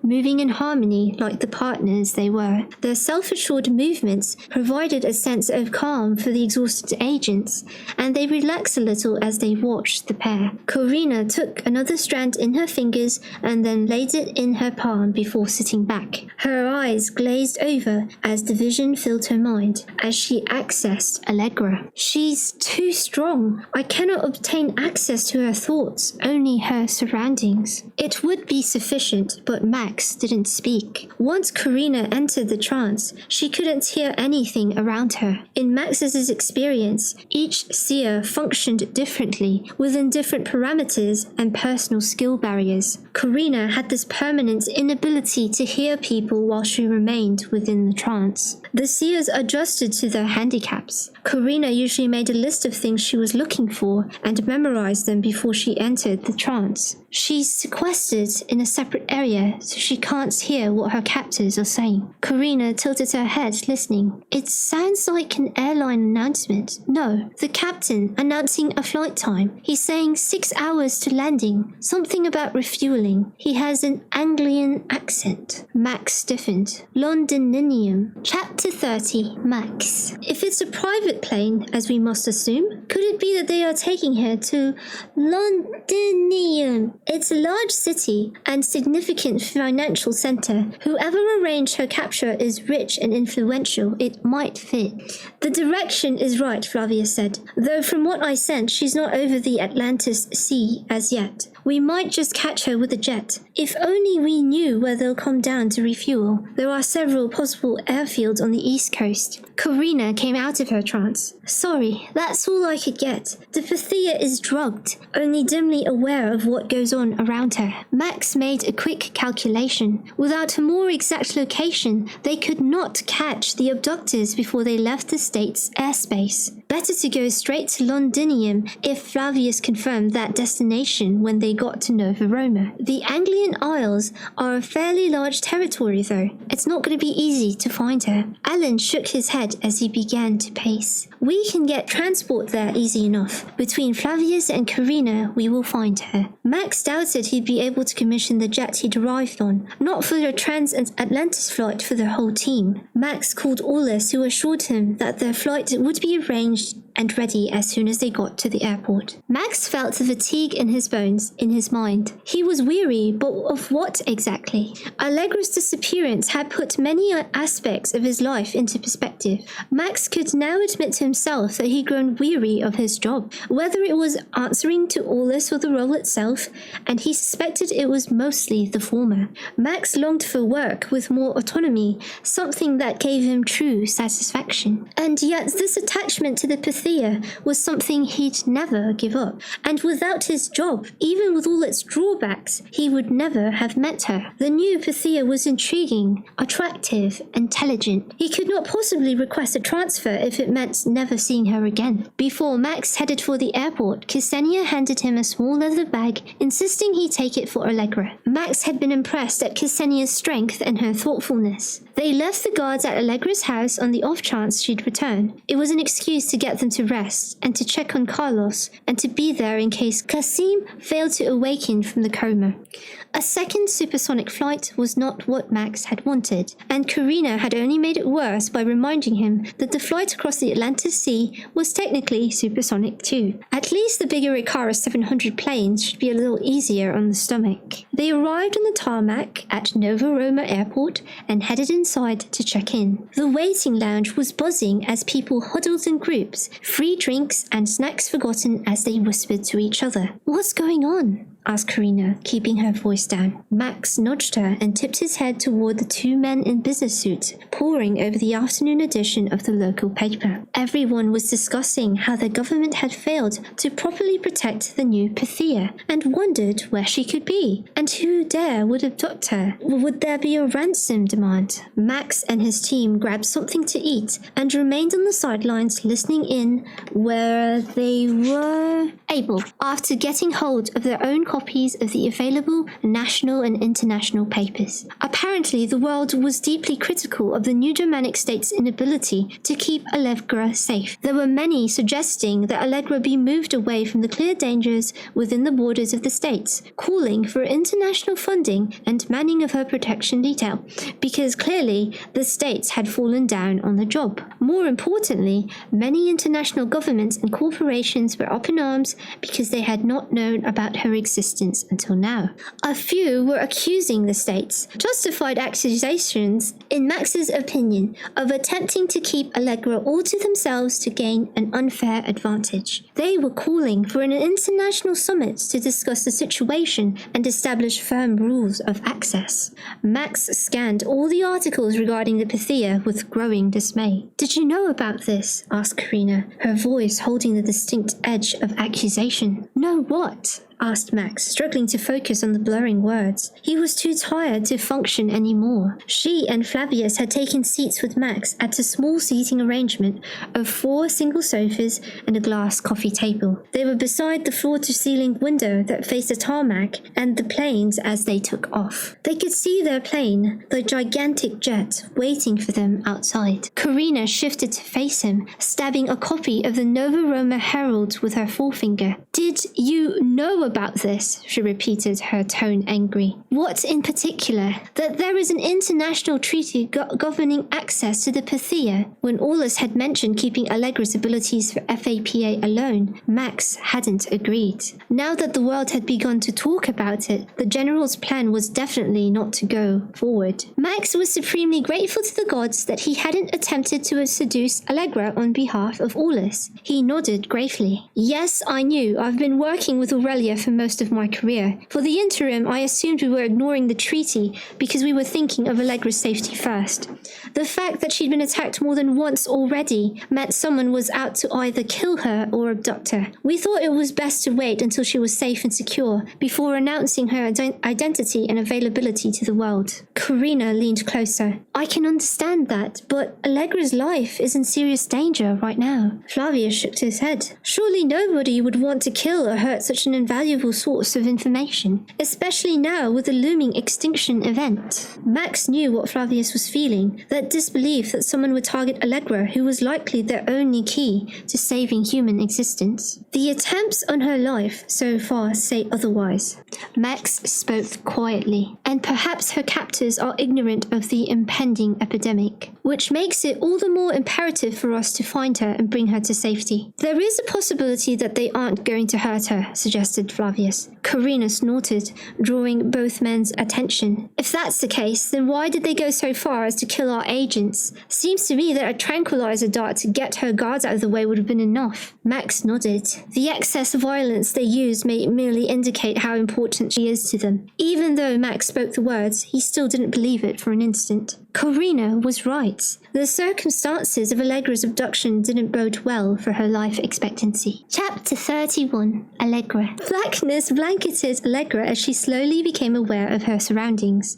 A soft mattress beneath her body, cool air against her cheek, light shining against the lids of her closed eyes. At some point, her captors had injected her with a sedative, and the spot in her neck throbbed like it was a warning to behave in case they decided it was necessary to calm her again. She'd given them a hard time and didn't regret it one bit, relishing the memory of kicking one of her captors in the balls. He'd squealed like a girl and had been so furious that he'd punched Allegra hard in the head. She'd seen stars, but it had been so worth it.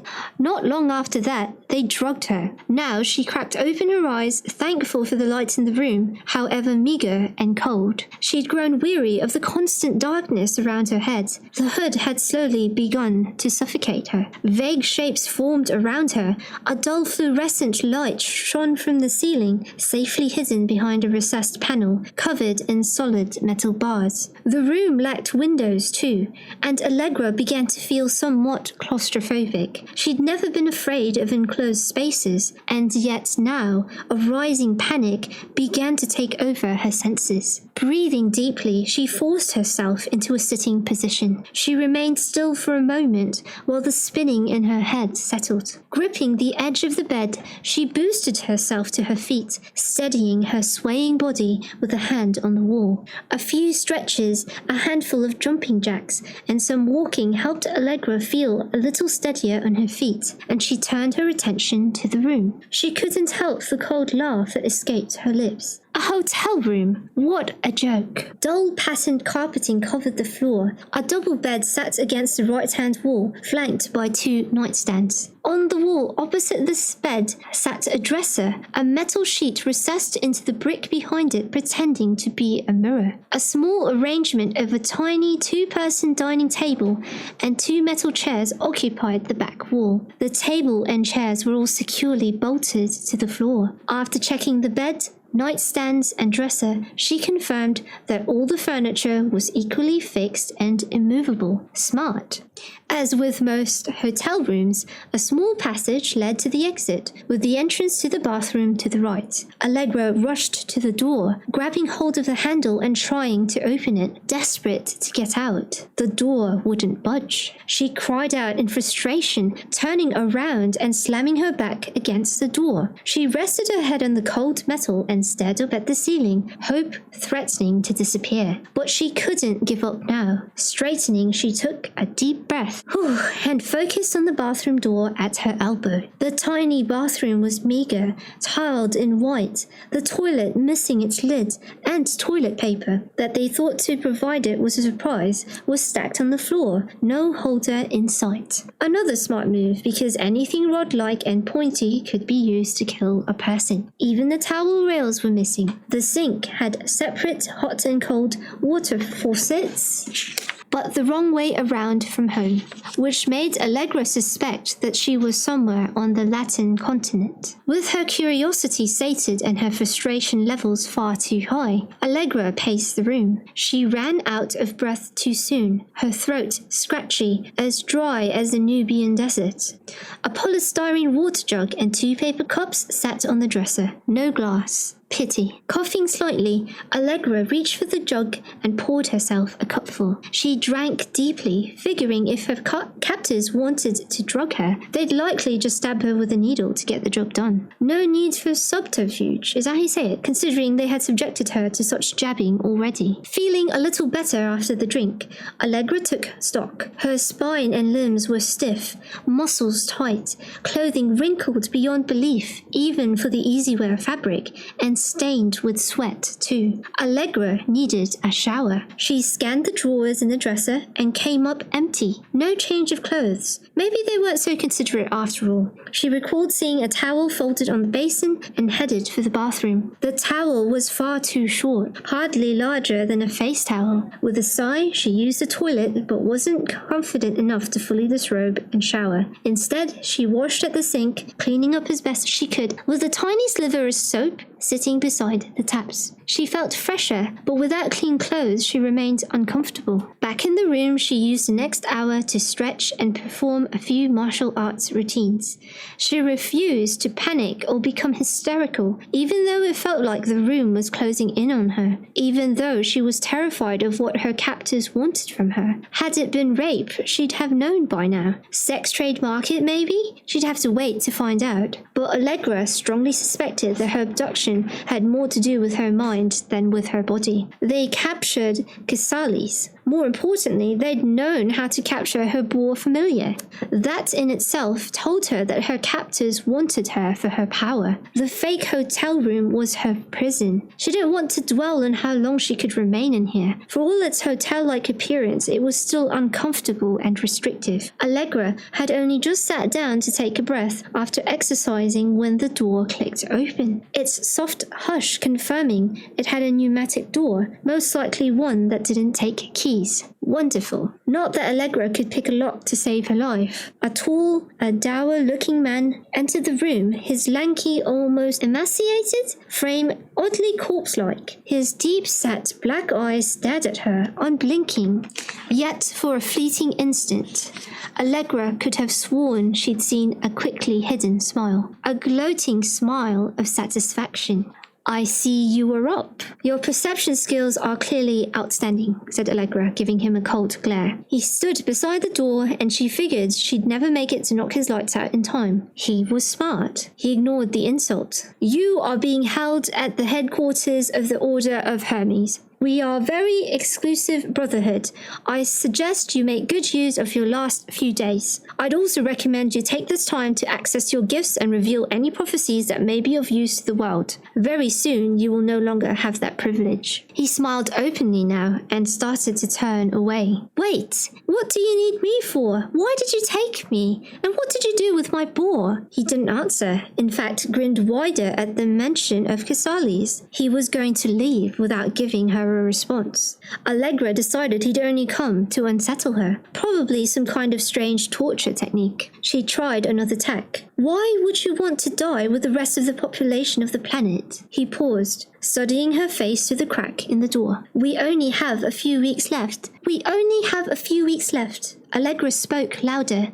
3 months at the most, and I can help prevent it. Help you and your family survive. He'd opened the door a little wider and was looking at Allegra with such a cool expression that she couldn't even fathom what he was thinking. Excellent poker face. She folded her arms. I guess if you do kill me, then I should be satisfied knowing you doomed yourself by your own actions. Fair warning though, your death will be horribly painful and not in the least quick. He watched her now, his eyes widening, startled at her confidence in her words. Perhaps he knew she wasn't lying, but he remained a little uncertain, beady black eyes shifting away from her face for the briefest second. If you don't believe me, then any fairly competent seer should be able to confirm what I've said. Or perhaps speak to your government, she suggested with a calm smile. He hovered in the doorway, still looking like he couldn't decide whether to stay or go. Allegra shook her head, watching him coldly. I suggest you do it fast. She looked down at her wristwatch and drew what seemed like an appropriate number in the air. 22 days and counting. This time he paled and took a quick step back. The door shushed closed, leaving Allegra in utter silence. Without the contentious presence of her captor, Allegra felt a little calmer. Still, she had nothing to do with her time, and it made no sense to hurt herself by overdoing her exercises. She lay on the bed, staring up at the stone ceiling. It was time to ask for help. Allegra shut her eyes and concentrated, trying to regain the sense of peace she'd experienced when the voices of her ancestors had spoken to her. By now, she was convinced the voices belonged to some of the previous Pythias who watched over her through the timeline. She'd grown accustomed to that particular myth all too easily, possibly because she liked the idea that someone, somewhere, was keeping an eye on her, looking out for her. She lay there for almost 30 minutes until at last, when she was about to give up, she heard the first voice. Dear child. The voice from the beach echoed in her mind, and the sound of it trilled through Allegra's blood. Thank you for hearing my call, whispered Allegra. I need your help. I don't know what to do. Allegra, child. Do not lose hope, but I must warn you that the situation is very dangerous. You must have courage, fortitude. You must be resilient and resourceful too. Before Allegra could ask her what she meant, the voice faded, leaving her alone again. Frustrated, she got to her feet and began to pace again, going through everything she could recall, all the visions she'd had, everything she'd been told by the Pythias, everything she'd read in her research. The hours dragged, and though she had no idea what time it was, her body clock implied it was night time. A meal arrived, delivered by the corpse man, but Allegra didn't trust the food. What if they drugged her again? She stared at the plate. A pasta dish. Marinara, she guessed. Then she laughed. What good was foresight if she didn't use it? She wouldn't be able to tell if the food had been drugged, but she, sure as Hades, would be able to see if she ended up dead or unconscious after the meal. She touched the plate and slipped into a peaceful state. She saw herself doing nothing other than walking up and down the room and talking to herself. Deeming the dish safe, Allegra consumed the meal and drank the accompanying cup of lukewarm, way too sweet tea. Fatigued after an awful day, she lay on the bed, allowing her muscles to relax, but sleep wouldn't come. There was nothing in her prison that encouraged peace. Chapter 32. Langcourt. Lord Langcourt was furious. He glared out at the black night sky with such anger that his body vibrated and his fists clenched of their own accord. The plan had been simple enough. Capture the last Pythia, just as they'd been doing with all those young children in his monthly rituals, and be rewarded with yet more untold wealth. As an added bonus, she would not be around to give away his plans and crimes to his enemies. Langcourt had put the extraction plan in place in the hopes of getting rid of the one obstacle to their greater plan. But unfortunately, she was still alive. Technically, he could remedy that easily enough. Just sacrifice the girl and be done with it. But he'd encountered a problem he hadn't expected. A deadly epidemic foretold by the Pythia, a foretelling that many influential people around the world were aware of and believed. The elite members of his society were up in arms, divided down the middle into two factions. One that didn't give a damn that the Pythia had such powers so that she could see the future, and the other that wanted to take advantage of that power. The latter group believed it's short-sighted to kill her, as she might be the only person to offer the world salvation, especially if the epidemic was as bad as their sources had implied. Either way, both groups had insisted that Langcourt stay the woman's execution until they could agree, and so his hands were tied. Foolishly, they had insisted on playing the waiting game with her. They seemed to think that if they kept her under control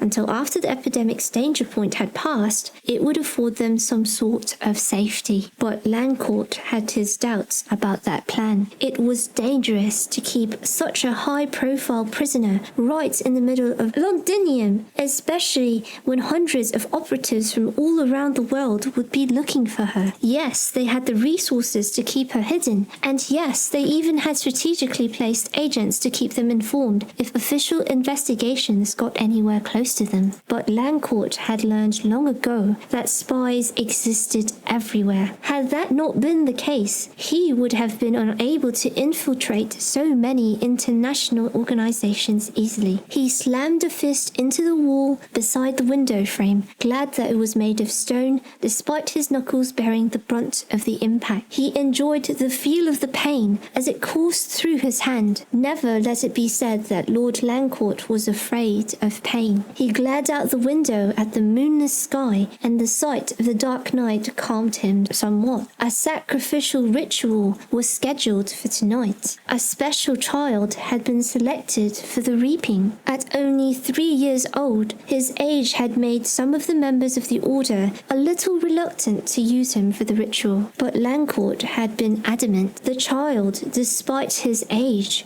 was extremely powerful. As the offspring of two extremely gifted telepaths, he'd been born with concentrated telepathic power. Such abilities would definitely have been encouraged and nurtured by his parents, something Langcourt had refused to allow. Better that the boy and his power be used for the Order's purposes than for him to be out in the world, using such abominable abilities to learn secrets that should better remain buried. Landcourt rounded his desk and headed to the wood-panelled wall on his right. He'd installed a row of hidden floor-to-ceiling closets built to resemble wall panelling. A slight press of the door in the right place, and it opened with an almost imperceptible click. He liked to have secretive things like that around him, hiding places that nobody knew he had. A row of cloaks hung on a rail, different coloured for different purposes. He withdrew a white cloak, the weave fine, the thread cashmere and llama. He swung it around his shoulders, knotting the thin silk ropes at his neck. Before leaving the office, he pulled the hood of the cloak over his head, shadowing his face. Although the pure white of his cloak would announce to anyone he passed who he was, Landcourt still enjoyed the fact that nobody could see his face. The cloak would act like a mask, allowing him to observe things that he usually wouldn't. He'd noticed a long time ago that when people couldn't see one's face, they tended to be more relaxed, revealing details one didn't witness when holding a face-to-face conversation. He descended into the depths of the building, noting the change in air temperature and humidity as he walked down the 3 levels into the mansion's ancient dungeons. For most of his prisoners, Lord Landcourt never made much of an effort, since they rarely lasted all that long, but he'd made a special effort for the Pythia. He wasn't exactly sure why. Perhaps he had been impressed by thousands of years of historical tradition. Perhaps he wanted to toy with her. So many people grew up listening to how powerful the Pythia was and what incredible skills she possessed. Landcourt could hardly blame himself for half believing the stories. It was hard sometimes to change one's unconscious biases. Now he passed the prison cells and headed for the secret exit that led out into a 30-acre piece of forested land. Heavily guarded, Landcourt's land sat just on the edge of the city and was extremely private. This made it the ideal location for the rituals. There were no surrounding buildings that overlooked his property. The order required privacy to complete their deadly rituals, an absence of nosy neighbours who could bear witness to murder in the eyes of the law. Outside, Lord Landcourt walked onto a stage of large amphitheatre. Stone steps curved around the stage, providing sufficient seating for a full 500-strong audience. Large Grecian columns bracketed the top levels of the amphitheatre, harking to a more ancient era. It was the only time that Landcourt had allowed himself the frivolity of building a structure which resembled ancient Greek and Roman architecture. Mostly he stuck to French Renaissance and early Britannic. As he took his place center stage, he turned to scan the left-hand corner of the platform. There, in a small half-walled cubicle, the Pythia was in place, as he'd commanded, 2 guards flanking her. It would be particularly enjoyable to watch her expression during this evening's sacrificial ritual. He had a slight suspicion that she wouldn't be too happy with it, and somehow that knowledge excited him. A low drumbeat echoed around the amphitheatre as it began to fill with cloaked acolytes. The dark night hung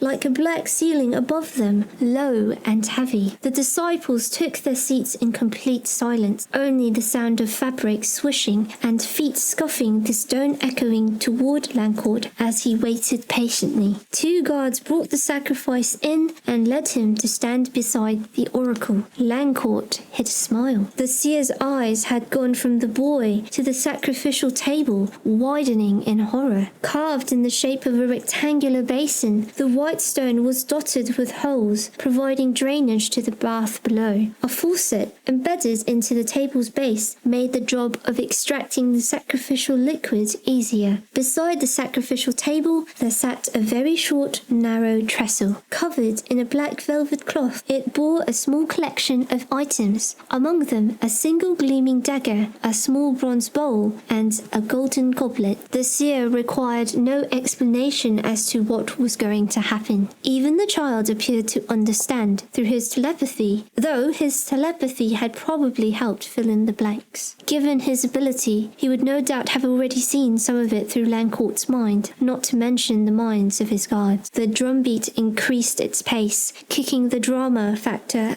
up a notch. From the expression on the Pythia's face, Lancourt knew that her heartbeat would be rising too, urged on by her fear and the music. There was a beautiful power in music, the way it could agitate or calm a listener, and now the seer was powerless to do anything but watch. Lancourt had given the guards strict orders for her to be chained using a special set of bronze shackles. He'd been working on its development over the last decade, initially intending it for Aurelia, but the old woman had faded faster than he'd expected, and in the end, he hadn't needed to stop her himself. A pity, though, that his quest would have to continue. He felt a little sorry for the new oracle. From what he'd seen, the girl was clueless, naive, and far too spineless to ever become as powerful as was predicted. She barely knew the extent of her powers, even now after having been trained by that agent. Lancourt was glad he'd been able to take her so efficiently, and right now he enjoyed a distinct pleasure in the horror in her eyes as she stared from the sacrificial table to the angelic little boy sitting beside her. She'd seen him, with his silky blonde hair cut short just below his ears, the little fringe beneath which peeked two great blue eyes, the tiny pixie nose,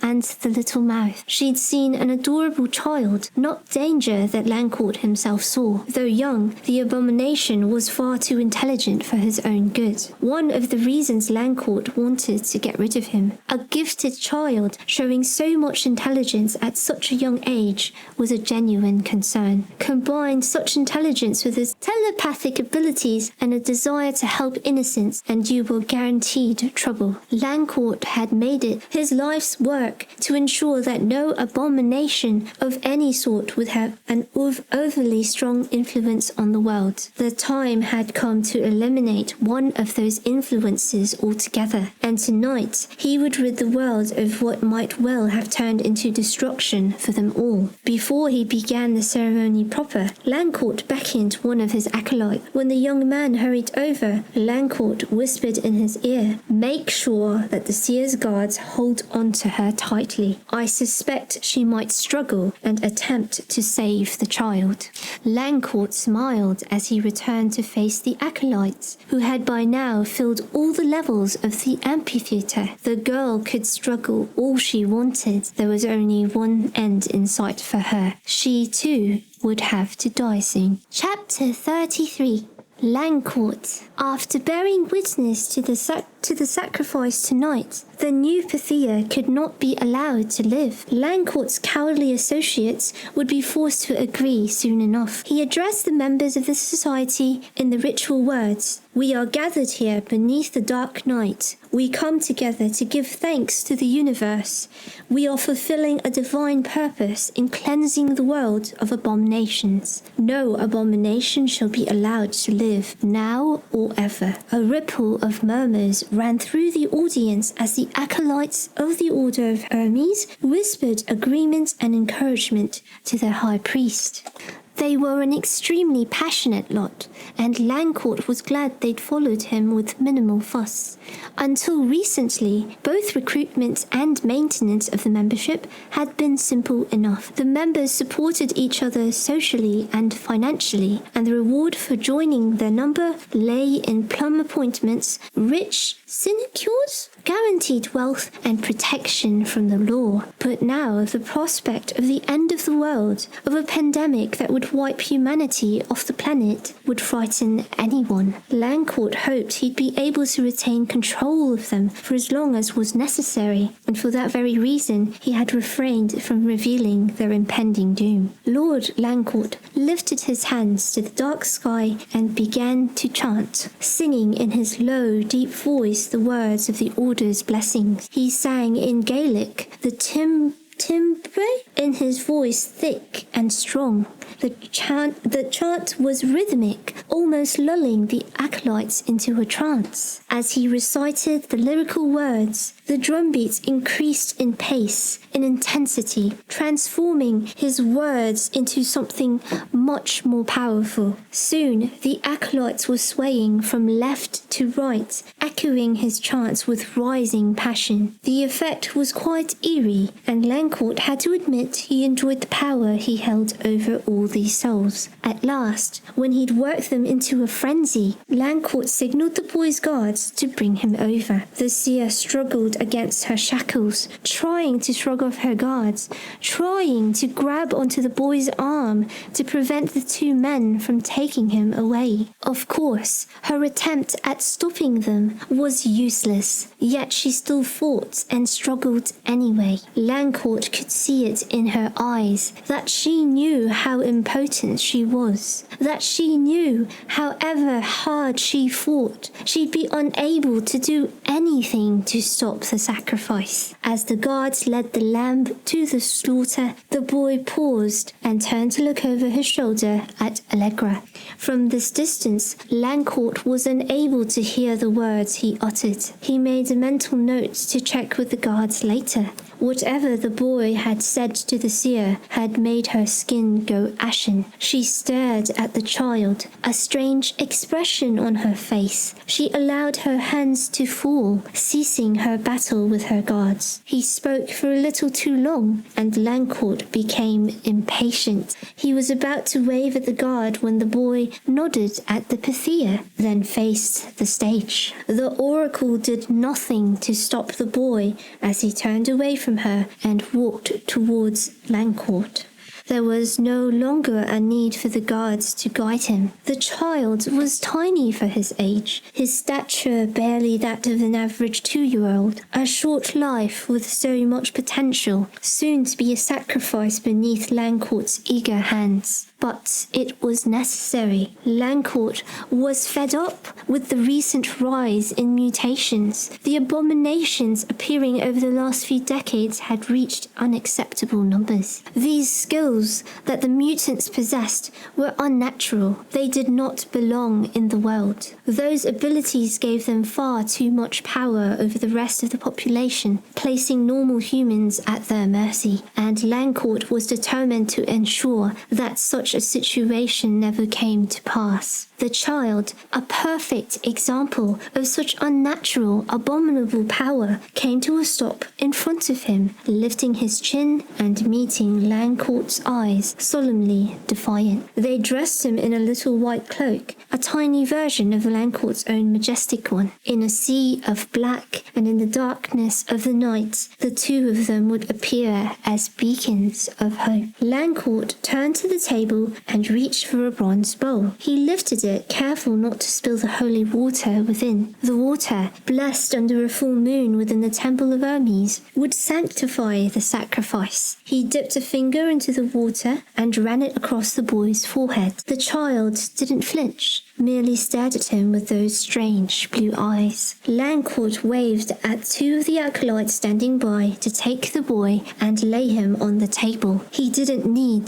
to speak. They'd all been here before, performed the same ritual so many times that it wasn't really necessary for him to give direction, and yet he did it anyway. Steps to the ritual which provided him with calm and provided the Brotherhood with peace and confidence. The guards laid the boy on the table, belted his thin arms down, the straps located at the elbow, leaving his wrists free. The purpose of the ritual was to obtain the power of the one sacrificed through access to their blood. Langcourt would have much preferred a more gory ritual, perhaps the removal of the still beating heart, something more macabre than a minimalist bloodletting ceremony, but it wasn't necessary. Besides, Langcourt suspected at least half of the members of the Brotherhood would be too squeamish for such a display. Many of the acolytes now seated along the rows of the amphitheatre would be relatively new to the Brotherhood. As green as they were, shocking their sensibilities might backfire on their master. Not yet ready to enjoy a more ghoulish ritual, they might rethink the decision to join, thus endangering the secrecy of the Brotherhood. So Langcourt would have to keep the most dramatic ceremonies for the inner circle. He wondered what the seer would think, should she discover Langcourt's more macabre inclinations. With any luck, she herself would soon experience them herself. Langcourt almost licked his lips at the thought of the power contained within the Pythia's heart. He shook his head and concentrated on the boy. He knew how he'd appear to his boy's acolytes, the sad, reluctant father figure. They'd remember him that way far longer than they'd recall the boy's death. The child lay on the table, completely still. He didn't struggle, he didn't fidget, just lay there staring at the dark sky, his small face a picture of serenity, his chest rising and falling as he took his last breath. Lancourt ruffled the boy's hair, smiled, and then turned to the trestle table. He made a fuss over the dagger, picking it up with great care, turning it just so for the light to reflect back into the watching audience. With a somber expression, he returned to the boy's side, listening as the gathered brotherhood took a simultaneous breath of eager anticipation. Long ago, Lancourt had learned the best places in which to make his incision,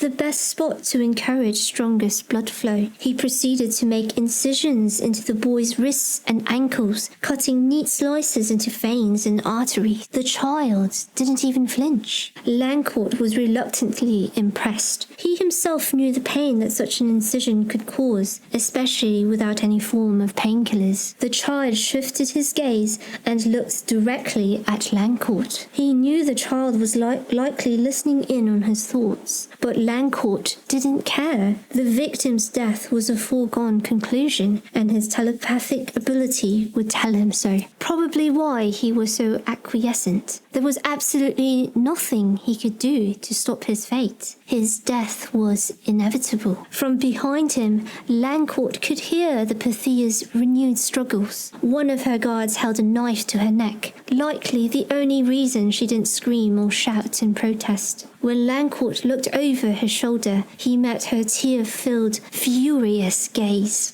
Dismissing her, he returned his attention to the child and watched with glee as the blood drained out of his body. This was the part of the ritual which infused Lancourt with excitement, where he grew high on the power of the ritual and the anticipation of what was to come. The seer's presence had only served to dampen that excitement, contrary to his expectation, but he wouldn't allow her to spoil his fun. The boy's eyelashes fluttered as life drained out of him. Lancourt waited impatiently for the moment when death would claim him. The pale golden glow of the child's skin slowly faded. The blue eyes staring out above him faded to a dull grey. The slow rise and fall of his chest ceased. Lancourt's fingers had formed into fists of their own accord. His entire body was strung tight. It was crucial that he partook of the blood at the right time. Too early and the power transfer wouldn't happen. Too late and he wouldn't receive enough of that power. He beckoned and one of his acolytes brought a pure white stone chalice to him. Just as he was about to kneel and release the faucet, a commotion behind him drew his attention. Glancing over his shoulder, he scowled at the sight of the seer collapsing. She lay half on her chair and half off,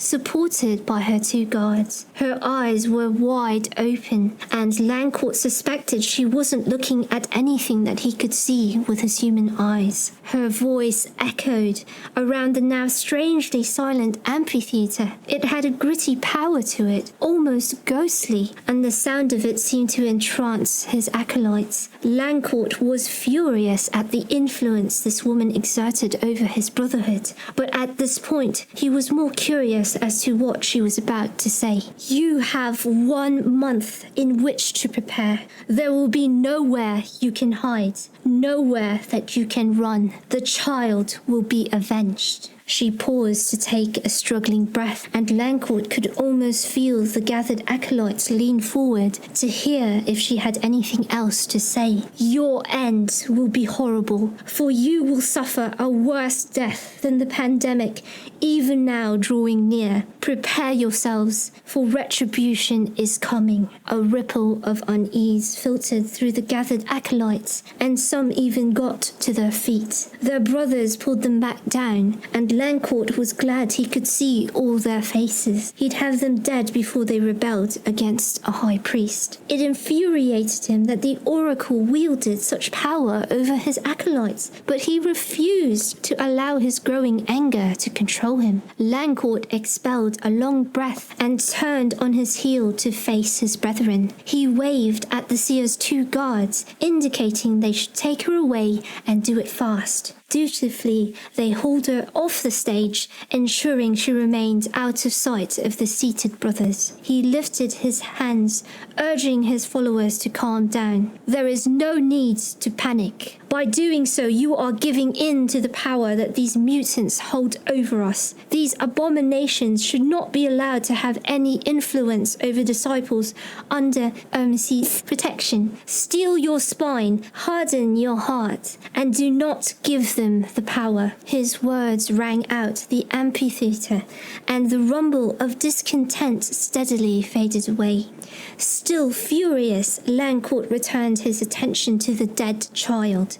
The window in which he needed to consume the child's blood was quickly closing. The longer he waited, the weaker the transfer of power would be. And what a waste it would be to have the boy's burgeoning power be lost to the ether. He strode back to the table, realizing only then that he still held the stone goblet in his grip, his knuckles so tight he'd have to peel them off the stem one at a time. Lancourt knelt on one knee, throwing his cloak around him in a dramatic flourish. He leaned forward slowly and opened the faucet, allowing the rich red liquid to slowly fill the goblet. He took extra care not to spill a single drop. The gathered acolytes watched in awe as he bent slowly and placed his lips on the rim of the stone goblet. A great sigh ran over the amphitheatre as he sipped from the goblet, gorging on that power that was almost a tangible thing. Lancourt was infinitely glad that his acolytes, even his fellow priests, had little idea of the true intention behind the ritual. He'd long ago managed to convince them that the ritual was necessary for each and every one of them. That understanding that the ritual imbued them all with divine energy kept them glued to their seats. That belief kept them silent and in awe as they watched child after child being sacrificed. It had been Lancourt's most enjoyable part of the indoctrination process. He wasn't ashamed to see the similarities the brothers bore to a cult. If it got him success, it was enough. And so they watched all closely, believing their presence at the ritual would empower them, imbue them with the strength to continue the fight. Little did they know, in reality, they received none of its power, that the sweet reward of the ritual was concentrated solely on Lancourt himself. He tilted the goblet, emptying the last of the blood into his mouth, slightly annoyed that much of the warmth in the liquid had already dissipated. But he couldn't complain. He'd already begun to feel the power of the child coursing through his veins. Energy sang through his limbs as Lancourt revelled in the process of the energy transfer. It not only gave him strength, it also bestowed a longer life upon him. A part of him had begun to tire of the need to participate in this ritual, but absorbing that power was essential if he was to continue his mission. Without him, the abominations would take over the world. He'd already spent 2,000 years fighting the fight, and he would spend that long again if he had to. Chapter 34, Allegra. Allegra shivered with fury and horror as the door shut behind her. She'd never in her life thought that there would be a moment in which she'd be glad to be locked up inside a cell. Her hands shook and her stomach churned. That poor child. He'd known what was going to happen, and yet he'd allowed the high priest to complete the ritual without a hint of resistance. Allegra hated that she'd been restrained and unable to stop the horror. She'd have gladly broken the old man's neck. What benefit would killing a little child get them? The high priest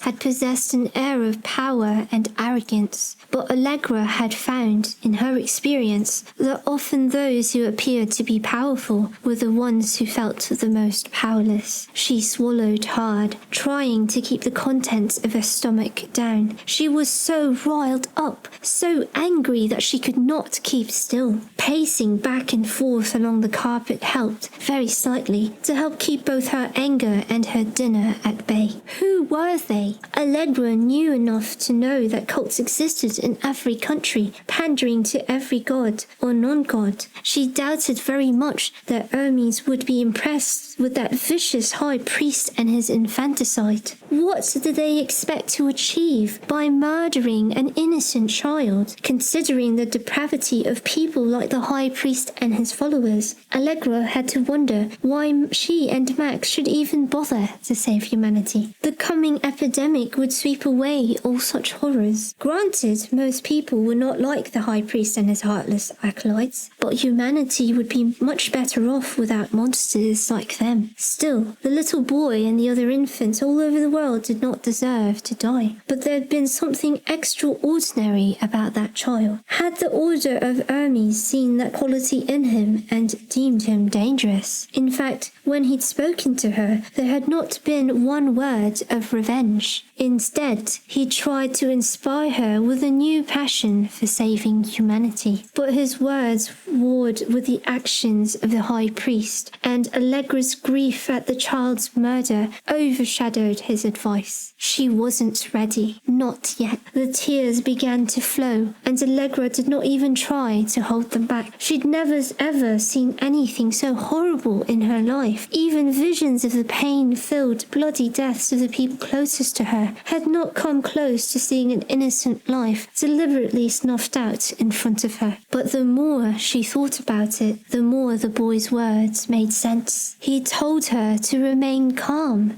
his voice sweet and gentle. He'd said he knew her powers and the struggles she had with them. He told her that there was nothing she could do to stop what was going to happen to him. He'd said that if she got a chance to leave, she should take it. And he told her that once she was free, she needed to do everything in her power to stop the end of the world.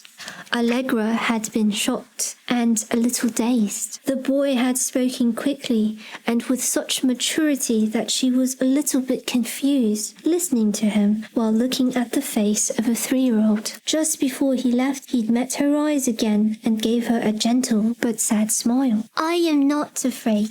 You should not be either. Everything we do is destined, but destiny can be changed if you are willing to do what it takes." Allegra shook her head, scraping tears from her eyes. Agitated now, she settled into her exercise routine, pushing her muscles until they burned. 2 hours later, just as Allegra was wiping her neck and forehead with a miniature towel, the door shushed open and the high priest entered her room. As her eyes met his face, her vision blurred. Only for a moment, but it was enough. He stood over her, his face purple with fury, perspiration dotting his brow. In his raised hand, he wielded a whip. Had Allegra's powers increased so that she could now see future scenarios without touching? Or maybe that was just part of her wild imagination. Allegra wasn't certain why she was strong enough to withstand any form of torture. Still, she'd endure whatever was coming, do whatever it took to survive this, because if she didn't live through it, humanity would die. That little boy had displayed such strength in the face of certain death, only fueled Allegra's determination to survive and avenge him. The high priest stood in the doorway, watching her with his beady eyes, his hands folded at the back. The muscles in his neck were bunched tight. His face was a picture of supreme zen, a total lie considering the tale his body told. growled. Fury simmered beneath his affected calm. Perhaps fury at Allegra for what she'd said in front of his followers. Allegra didn't care. It was about time they knew the truth. If she'd had the chance, she would have told them much more. The high priest drew closer, followed closely by a burly guard. He held a small silver case, the sight of which turned Allegra's stomach. The high priest folded back the sleeves of his cloak, revealing pale arms, his skin wrinkled and papery. For all his public oration a few hours ago, the man certainly didn't waste any time with words now. Standing still and fuming while the guard dropped the case on the dresser beside Allegra and turned on his heel. He unclipped a gun from his belt and aimed it at Allegra. She'd contemplated an escape, subdue the two men and run, but doing so with a gun pointed at her head was impossible. "Hands," said the guard briskly. Allegra lifted her hands and wasn't surprised when the older man bound them tightly with zip ties. Satisfied she was securely bound, he disappeared out of the door and returned within a few minutes, a metal fold-out chair in his hand. After settling the chair in a position facing the dresser, the guard gripped Allegra by the shoulder and pushed her toward the seat. When she resisted, he gave her a light shove, the message hidden in the movement that he wouldn't be averse to shoving her harder. Propelled forward while facing the chair, Allegra had little choice but to straddle the seat facing the backrest. Removing a jagged knife from his pocket, the high priest walked around Allegra. She shifted in her seat, wondering what he intended on doing when he gripped her neck. "Face front," he said, his hot breath trailing across her ear. She shivered and straightened, half ready for him to plunge the blade into her spine. Without warning, he ripped open the back of her shirt with an upward thrust. The shirt flapped to each side, hanging limp, still moist with perspiration after her workout. Allegra was unable to hold back the shudder of disgust. She steeled her body against revealing the fear that now coursed through it. What was he going to do? Allegra shivered with fear and revulsion, but he didn't touch her skin again. Instead, he went to the silver case and flicked open the locks, bent over the contents, took his time, his flair for the dramatic continuing even without a proper audience. If he thought he was scaring her or impressing her, he'd been wrong on both accounts. Even when he withdrew the cat-o'-nine-tails from the case, Allegra wasn't afraid. Perhaps having had a vision of what her future looked like, she knew she couldn't avoid it. The thing with seeing the future is there was no point in fighting what one knew was completely unchangeable, just as the child had said.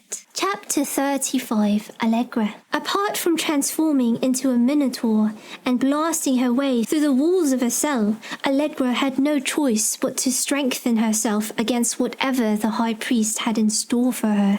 He shook out the cat-o'-nine-tails, allowing the 6 individual whips to drop with gravity. Each separate whip contained 6 small knots of varying sizes. Allegra didn't need to look at it to know that it would hurt like Hades. The high priest looked at her and smiled. "My dear, it's time you told us what we need to know."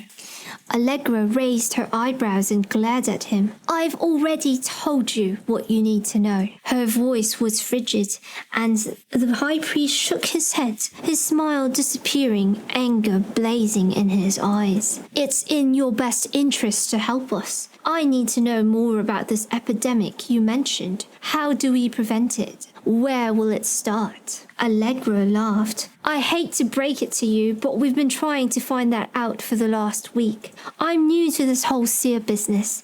My ability isn't under control yet. I can't access my sight just because you want me to." The look of frustration on the high priest's face was almost comical. He exhaled harshly. "There is no point in stalling, dear girl. Give me the information I want and save yourself the pain. I promise you will not be leaving this room without telling me what I want to know." Allegra wanted to laugh. She knew very well that she wasn't going to leave this room at all, not if the high priest had anything to say about it. When she glared at him and he refused to speak, He sighed and walked around her, spinning the whip around and around. He didn't give any warning, just struck, using all the power behind his upper body. The pain was incredible. She let out a scream as the knots on the leather scraped into the soft skin of her back. A part of Allegra was curious. What would her body look like after he was done? The skin that high on her back had always been pale and smooth. She'd never even suffered from acne the way Ksenia had. Allegra's vanity was only a small part of her horror. After the wave of pain from the first blow had faded, the high priest asked her again, "You going to tell me what I need to know? How do we stop this epidemic? How do we avoid contracting this disease?" Allegra shook her head. "There is nothing I can tell you. Nothing except the epidemic will not start in the new Germanic states." There was no point keeping that information from him, especially since Allegra had already begun to suspect that this man would already know about it. If he didn't know now, he'd find out soon enough. Not satisfied with her response, the priest struck her again. Another wave of pain hit her. She tried to protect herself, tried to close her mind against the agony. As she sobbed through the pain, her consciousness shifted elsewhere, her mind freezing. She watched from above as the high priest struck her again. She shut out the pain so well that every blow struck her without eliciting a response. She simply endured the whipping. She couldn't bear the sight of her tortured body anymore, and she looked away. Allegra blinked, startled. She was no longer in the cell. She stood at the bottom of a valley, surrounded by fig and olive trees. Above her, on a hill, sat a beautiful temple of Apollo. Allegra had suspected she'd gone back in time because she knew there wasn't a single Apollo temple in existence that remained undamaged. There had been a time in the past when followers of Apollo had been persecuted to such an extent that every single temple built in the god's name had been destroyed, and almost every confessed worshipper sentenced to a horrible death. That had been almost 400 years ago, and proof of that horror still remained in the destruction to be seen at every temple complex around the world. Allegra stood in front of this beautifully intact temple and felt more empty than she'd ever felt in her life. She walked up the hill and entered the cool confines of the building, starting around her, her heart heavy. "Please, if you are here, please hear me. You've chosen me to be your voice. Why then do you allow me to experience such torture? My body cannot withstand such pain. Help me to survive so I can serve humanity. Please put an end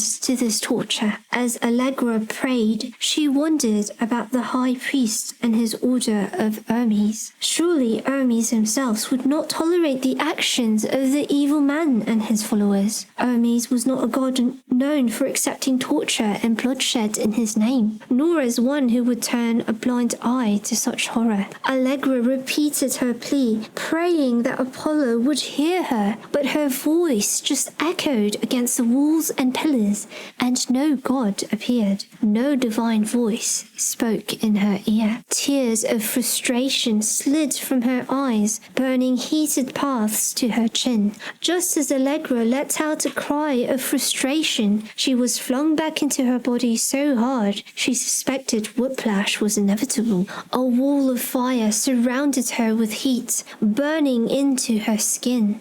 Allegra's heart ached as she swallowed a sob. Apollo had refused to answer her call. What good was it being a priestess of Apollo when he didn't listen, didn't help when she needed him? And what in Hades was with that fire burning around her like a living cage? It raged in a column surrounding her body, and although the heat offered her some comfort, the pain in her back had returned with full force. She hung over the back of the chair, hands dangling, wrung of all her strength, unable to hold herself upright any longer. Voices echoed around her, hollow as if she was underwater. "We must be overdoing it," said her guard. He sounded disappointment. "She looks like she is unconscious. The high priest snorted, and Allegra could feel the anger rolling off him.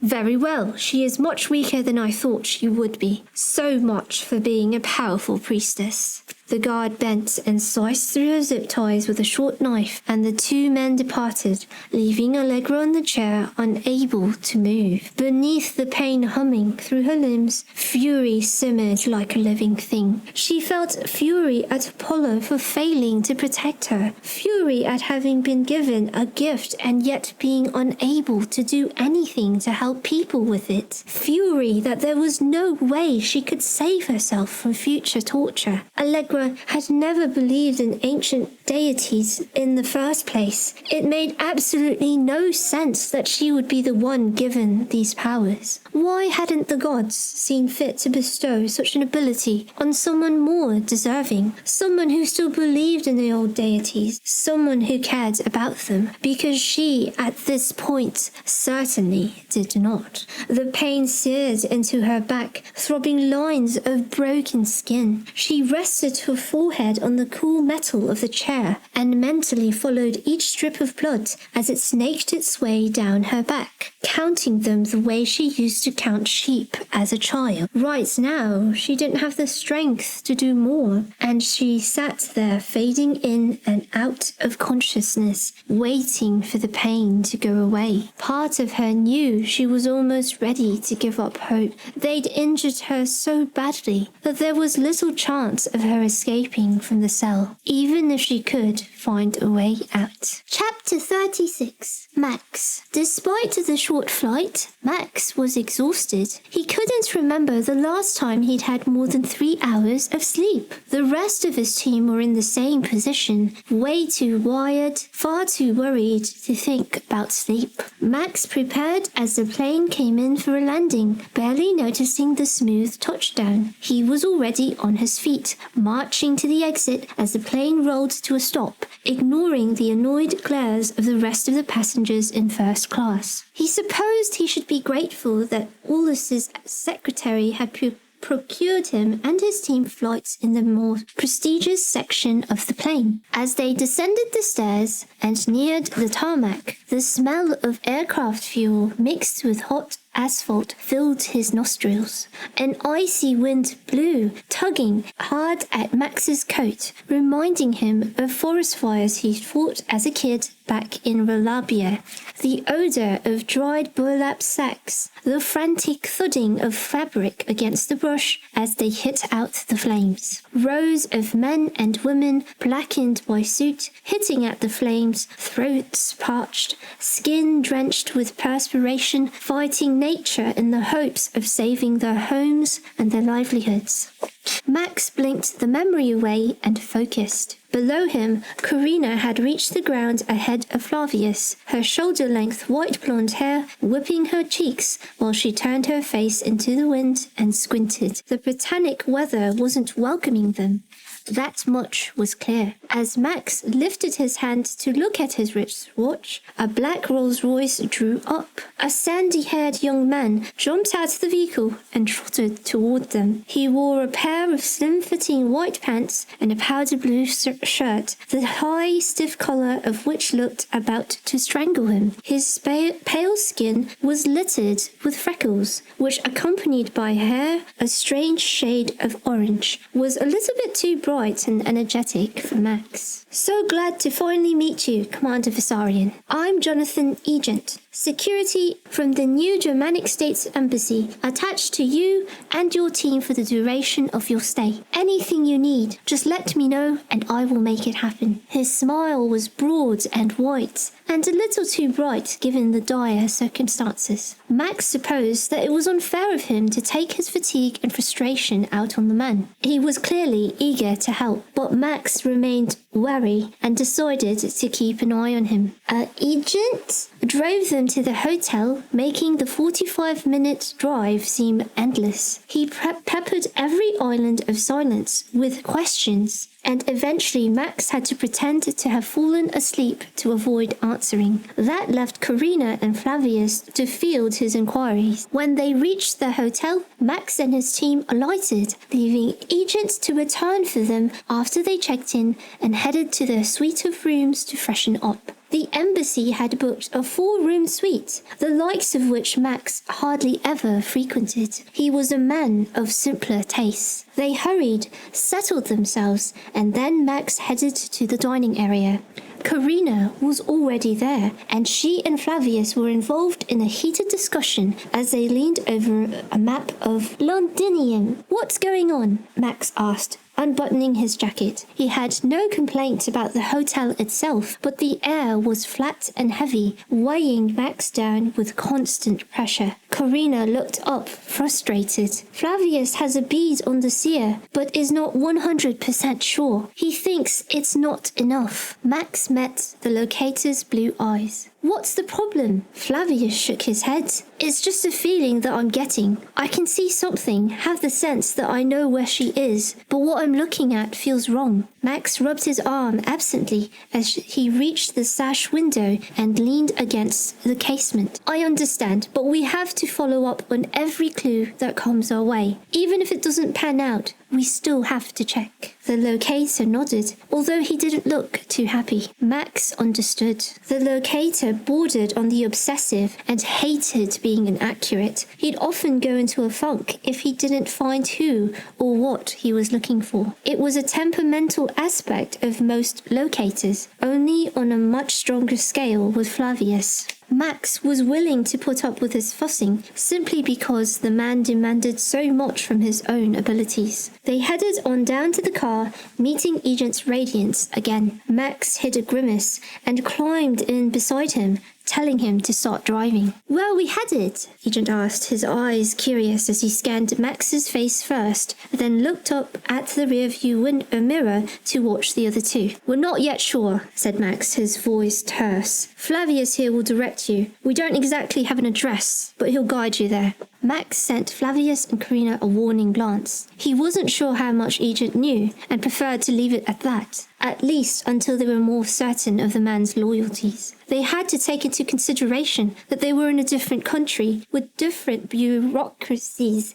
and completely different priorities. In addition, after the whole fiasco of losing the Pythia and being under an umbrella of suspicion, even their own embassy staff might look to thwart their search, or at least attempt to find Allegra before Max and his team did. That, or they may have informants already in place, feeding information to the very people responsible for Allegra's abduction. Remained in the most agreeable moods, stopping off first at a small tavern and procuring coffee and pies for everyone before continuing on. He followed Flavius's directions, taking every turn as requested and without question. When Agent finally parked the vehicle, Max was surprised at their destination. He sent Flavius a questioning glance, beginning to wonder whether the locator had been mistaken. They alighted and headed into a large cemetery, rolling green hills dotted with black and white stone headstones and carvings of gods, goddesses, nymphs. Here and there was an owl for wisdom or a stylized tree of life watched over a grave, its crumbling stone or marble rendering it almost identifiable. The cemetery reflected some of Britannica's past, where strange new religions and cults had prevailed for a short time before being forgotten again. That was almost 800 years ago now. Flavius hurried ahead, his bearing confident. He knew where he was going. Max let him be, walking along behind him, keeping a comfortable distance. The last thing the man needed was additional pressure, especially when he was already doubting his own ability. 45 minutes later, they'd searched every path and every section of the cemetery and had come up empty-handed. "Does he not know what he's looking for?" asked Agent, not hiding the criticism in his voice. Max refrained from telling the man to shut up. Instead, he and his team ignored him, continuing their search for any sign of Allegra. They left the cemetery at last, having found neither Allegra's body nor even the slightest indication of her presence. To say that they were discouraged was an understatement, but Max was careful not to reveal too much of his mind to Flavius. The locator was irritated, frustrated that he hadn't been able to find the Pythia. Max knew that nothing he said would make Flavius feel better, so he let him be, knowing that Karina would know how to soothe him. Agent, after asking various questions and receiving non-committal answers, drove them back to the hotel in a more subdued mood. As they entered the lobby, a man strode toward them, his gait confident, purposeful. Max recognized the Londinium police insignia on the stranger's shoulder and wasn't surprised when he introduced himself as Inspector Pioneers. Max swallowed his annoyance as he shook the policeman's hand. He'd expressly asked the state's embassy not to inform the Londinium authorities about the mission. As much as he lacked sufficient trust in the staff at their own embassy, he was even more doubtful of the Londinium authorities' loyalty. Max forced himself to smile and greet the man, figuring that he should have it in him to deal with one polite inspector. From the expression on Karina's face, Max could tell that he had impressed her with his blonde good looks, impressive physique, and old-world manners. Max had to hide his smile because Karina was always a hard nut to crack. "So please tell me, how may I be of service to you?" The inspector smiled. "On behalf of my government, I want to assure you that we are here to help as best as we can. We believe that it's in everyone's best interest to have the Pythia returned to us all, and you can trust me when I say that should we discover that she is in the hands of a citizen of Britannia, punishment for their crimes will be just and swift." Max nodded and smiled back. He sounded sincere, yet Max wasn't entirely convinced. He knew he was being distrustful, but he would rather withhold his trust than make the mistake of handing it to the wrong person. He had already made mistakes enough in his responsibility for Allegra. Only when Max nodded at Flavius, giving him an encouraging glance, did the locator turn to the inspector. He gave him a quick rundown of their fruitless field search, and Max was glad when the inspector nodded, looking somber. "Perhaps you should have taken advantage of my local knowledge before searching on your own. If your vision gave you a view of the cemetery, it is not necessarily one that is above ground." Karina and Flavius both frowned. "What do you mean?" Karina asked. He hesitated, studying the two, asking if they really did need further information. Then he cleared his throat. "In addition to the above-ground cemeteries, the old inhabitants of Londinium, as in Rome, built elaborate underground passages and catacombs in which they stored the bodies of the dead. It's a tradition going back well over 1,000 years, and there are some old families who still subscribe to the ancient ways." Karina and Flavius glanced at Max. Flavius looked doubtful, while the look on Karina's face said she thought the man was serious. "I had no idea," Karina said. "We don't have such tunnels in the States, though I have heard about the Roman ones." Pioneers seemed oblivious to their skepticism as he continued. "In fact, some above-ground cemeteries also have the catacombs and tunnels built beneath them. They aren't easily accessible from the surface, though. For security reasons, the entrances are usually kept secret. Only plot owners have access." That made sense to Max. "Do you know of any way we can gain access to those underground passages without upsetting too many of those plot owners?" Pioneer smiled. "Give me an hour, and I will be back. I need to find a particular map that I think will help us." He bowed politely, then disappeared from the lobby into the street, leaving Max and his team wary yet expectant. "You think he's legit?" asked Karina. Flavius was quiet. Max was staring at the glass doors. He damned well better be. Chapter 37. Max. While waiting for Pioneers, Max led his team into the restaurant where they found a window table and ordered meals. He wasn't entirely sure what time of the day it was, and Max didn't think his body cared either. When Pioneers arrived, the team headed upstairs to the suite. They preferred to refrain from publicizing their search and had already received curious glances from the other patrons in the restaurant. Possibly their accents were drawing attention as they'd taken care not to speak of anything confidential in public. Pyenius had brought an ancient-looking map with him and spread it out on the dining table. This is an official council map of all the subterranean tunnels and catacombs across the city. It's rather old, so anything constructed in the last decade may not be included. Not that many people are building catacombs these days. Max tapped a finger on the map. It's a start at least. Let's hope it gets us somewhere. Max watched in silence as Pyenius began to mark off particular catacombs that were unlikely to be part of their search area. These places are in a state of extreme disrepair. They are on the list, but far too dangerous for people to be walking through them all the time. He glanced at Flavius. Can you give me an idea of what you saw, of your surroundings, the architecture, the types of tombstones, styles of statues? Flavius nodded, clearly impressed by the man's intuitive questions. The two of them continued to discuss possible locations while Max lost himself within his thoughts. His attention was drawn back to the present with the mention of the police. Flavius was saying, "Are you sure you don't want to get additional backup?"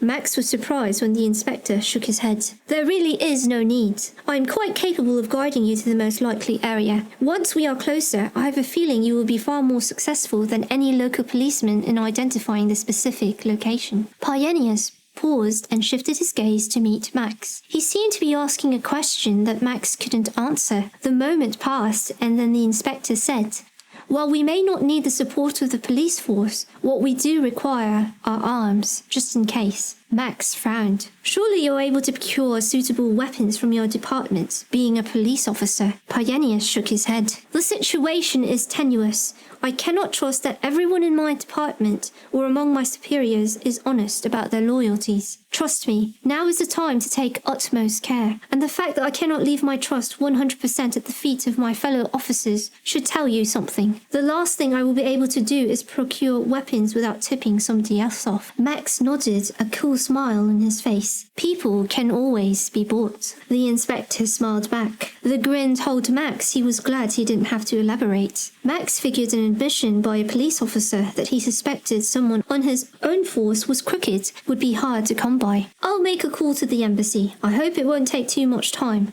because time is one thing we don't have a lot of." Max moved toward a table beside the window for some privacy while he dialed. "Hello? This is Commander Visarion. I'd like to speak to the head of security." Colonel Braxis, a trusted confidant of General Aulus, answered a minute later, his tone stern and unforgiving. It didn't take long for Max to realize the man was extremely reluctant to help. Max was in no mood to bargain and soon began to lose patience. "I apologize if I seem rude, Colonel Braxis, but if you can give General Aulus in the capital a call, I have every confidence he will set your mind at ease." After a long pause, Braxis cleared his throat, apparently convinced of Max's authority by the mere mention of Aulus's name. "Even if I agree to provide you with these weapons, it's going to take a few hours to round them up. We can wait, sir. If that's what it takes, we will wait." The man sighed. "I probably shouldn't even be helping you, given the circumstances." Max ignored him. Those circumstances were none of Max's concern at this point in time. "I understand your position, sir. I wouldn't be making such a request were it not necessary and extremely urgent." General Braxis cut Max off. "I have already spoken to the general and advised him of the position we are in." Max stiffened, frowning. What position? Was Max expected to read between the lines? If so, Braxis was telling him that someone was currently watching his movements, someone who could influence the success of the mission. There wasn't time to tread on eggshells, but at the same time, Max wasn't eager to throw a powerful contact to the wolves. "I'd be most grateful for any help, sir, but if you are unable to assist, I understand." Perhaps if they ended their conversation on this note, it would allow the man to claim that he'd done nothing to assist Max and his team. However, the colonel relented and promised to do his best. Max rang off, worried about the man's reaction, wondering what else was going on that he didn't know. This was not the first time he'd been sent on a mission with insufficient briefing. He was getting tired of Wallace keeping things from him, information information that for all he knew might be of vital importance to recovering Allegra. The team didn't wait long at the hotel. Despite Braxis's reluctance, he provided the weapons soon enough, sending them over with Agent. Leaving Pyenius in the room, the team met the attaché in the lobby. Gone was the bright, cheery man of the earlier encounters. Instead, they met a dour John, making Max wonder at the reason behind the sudden Jekyll and Hyde transformation. Suddenly, after being so effusive when they first met him, he appeared reluctant to have anything to do with Max and his team. He handed the key to the vehicle to Max and disappeared, a brisk warning to take care of the van and the golf bags in the back. He strode off down the street, head down against the wind. He said nothing more, just strode down the street. Now, wasn't that strange? Asked Karina as she watched Agent through the hotel window. It's like we've suddenly acquired leprosy, or perhaps he is subject to sudden mood swings. Max, by that time, had given up wondering what was going on. He would have thought that it would have been in the best interest of the New Germanic States Embassy to help the team find the Pythia as quickly as possible. The faster they returned home with Allegra, the easier it would be for them to regain their good standing on the international scale. Max sighed. Honestly, he'd never been a politically minded man. Not that he lacked the head for it. He just never had the heart for the ruthless, backstabbing nature of the game. It had often seemed pointless, running around in circles, constantly assuaging egos, pandering to the more powerful ones and bowing to others. Which was why he was probably better off doing the grunt work that did not entail countless hours blowing smoke up someone's arse when they could see exactly what you were doing and could usually predict your next move before you even knew you were going to make it. Pyenius appeared right after Agent left, his brows bunching with curiosity as he studied their faces. Max handed the van's key to the inspector. It stood to reason that a native would get them to their destination faster. "Do you mind driving?" he asked. Pyenius smiled. Not at all. He gave Max a strange look, then turned and walked off. The team followed the inspector as they headed out in search of the van. Boxy in shape, it looked like a small delivery vehicle, 2 seats up front and large enough for the 4 of them, including the weapons. When Max flung open the back door and inspected the golf bags, he was surprised. Despite his reluctance, Braxis had provided them with sufficient ammunition for the mission: guns, rifles, ammo, even a box full of grenades. He'd gone all out and given them a broad spectrum of weapons to choose from. Coming from a man so seemingly reluctant to help, he shut the rear door and headed up front, taking a seat beside Pyenius, who seemed content to study his phone, while the seer and the locator settled themselves beside boxes of dangerous firepower. Pyenius gunned the engine and they set off, giving Max time to think things through. He wouldn't have been surprised if the general had gotten the presence involved,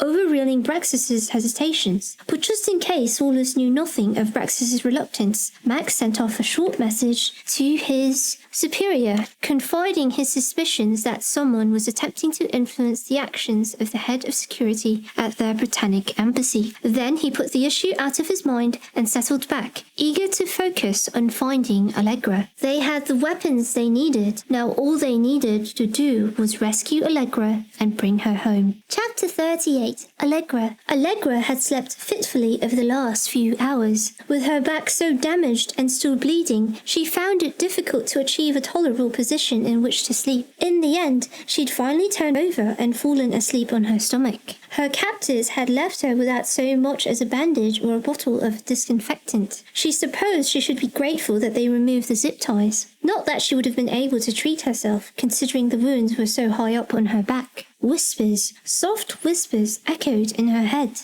growing louder, filling her mind, then fading away to nothing. Allegra blinked as the one whispered faint voice grew louder. She concentrated, listening to verify if she knew the voice, but it wasn't familiar at all. "My child, you must be on your guard. Do not be complacent. You are in danger." Allegra frowned. That was an understatement and entirely unnecessary advice. given that she'd already endured such horrible torture by child murderers and had been explicitly threatened with death. It was blindingly obvious that she too was in danger. But was the voice warning her that something even worse was coming? Before she could ask any questions, the voice faded away, and all Allegra could hear was the clicking of light in the ceiling and the sound of her own ragged breathing. She forced herself to sit up, moaning as pain shot up and down her back. A wave of shivers rippled through her body. The room had become quite cold, and her back was bare where it had been torn apart. She stiffened as she caught sight of a pair of white silk pajamas on the dresser. Someone must have come in while she had been asleep. Allegra was left with little option but to use the clothing, since her own things were ruined. Shirt torn in half, pants soaked with blood. Taking extra care, she got to her feet and fetched the nightclothes. She shrugged off the remnants of her bloody shirt and shifted to inspect her damaged back in the hazy reflection of the steel mirror. Pale skin in stark contrast against torn, gaping wounds. The twisted position sent waves of spiking pain from neck to waist. Allegra heaved a pained sigh and straightened slowly. She grabbed the pajama top and drew on it, wincing as it touched the raw and broken skin. She could feel where the silk began to soak up the blood, but there was little she could do about it. She felt better after having herself covered. Even semi-nudity made her feel uncomfortable, considering she wasn't sure the place didn't have cameras. Though she couldn't see any, she wasn't naive enough to think there were none. The change of pants meant Allegra had to bend her very damaged back, forcing herself to remain silent as pain, burning pain, lanced through her bent back. Huffing out a controlled breath, she straightened and considered her options. The voice had warned that she was in danger. What if the high priest was finally coming to get rid of her? She scanned the room, looking for a good spot to hide, and found none. The only place she could think of where they wouldn't see her immediately was behind the door. Even with the door wide open, the space behind it was large enough for Allegra to hide. Seemed as good a plan as any, and perhaps with some luck she'd be able to make a run for it before they realized what had happened. To gain a precious second or two, hopefully, she arranged the duvets and pillows so that they could be taken for her sleeping form at first glance. She just positioned herself in the corner behind the door when it opened. It let out that soft shushing sound, and the intruder waited unmoving on the threshold until the door was fully opened. Someone large and heavy rushed inside, and the sound of gunfire filled the air. Bullets hit the bed, which was now a convoluted mess of blankets. A rumpled pile, the blanket thrown onto the pillow, appeared to hide a sleeping body. Despite, or probably because of the throbbing pain in her back, Allegra was filled with the need for revenge. She had suffered enough. She felt compelled to act, to do something to defend herself, even if her chances of survival were dire. The weapon clicked, empty of rounds, and Allegra grabbed her chance. She shoved the door hard, enjoying the grunt of shock that her would-be assassin emitted as he was thrown off balance. Something hard hit the wall, and the gunman let out a cry. Allegra hoped it was his head.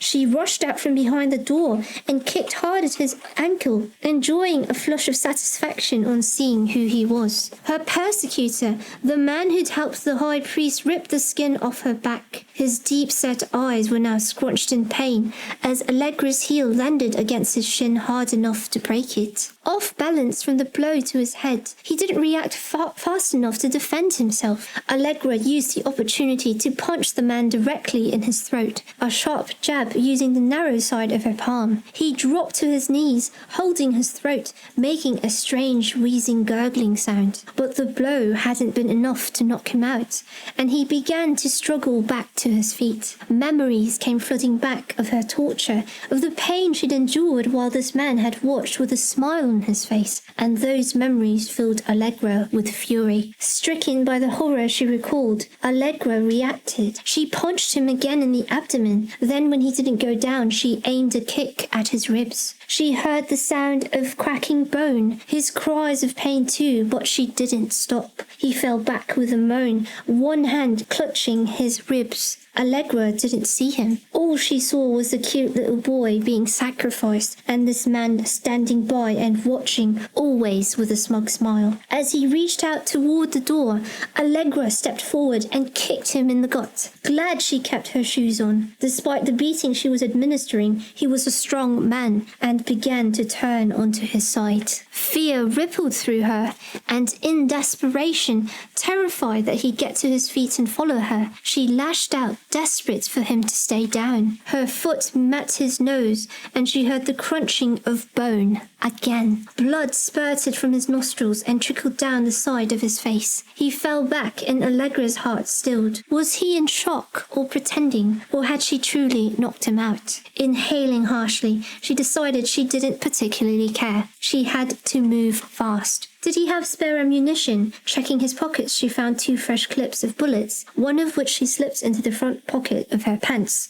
Then she grabbed the empty gun and reloaded it with a second clip, her fingers shaking so hard that she had to force herself to concentrate on slipping the magazine in securely. Adrenaline ran through her, flooding her veins, so intense that she had little idea of what she was doing. Now confronted with the semi-conscious, moaning man, she felt a little guilty. She'd broken his ribs, and probably his nose too. Where had this violent Allegra come from? She grimaced as her back twinged. All that violent movement to subdue her would-be killer had not done it any good. Her injuries reminded her that she still had a score to settle, and that she didn't have time to wait until someone else came to kill her. Still trembling from shock and pain, she snuck out of her cell and inched her way down the dim stone-walled corridor. At the end of the passage, she took a left and scurried down the empty corridor. She was surrounded by stone. Had she been underground this whole time? The thought of going back to her cell spurred her to move onward, to look for a way out. She was so desperate to get away that she almost walked headlong into danger. She was about to take a left turn into the end of the corridor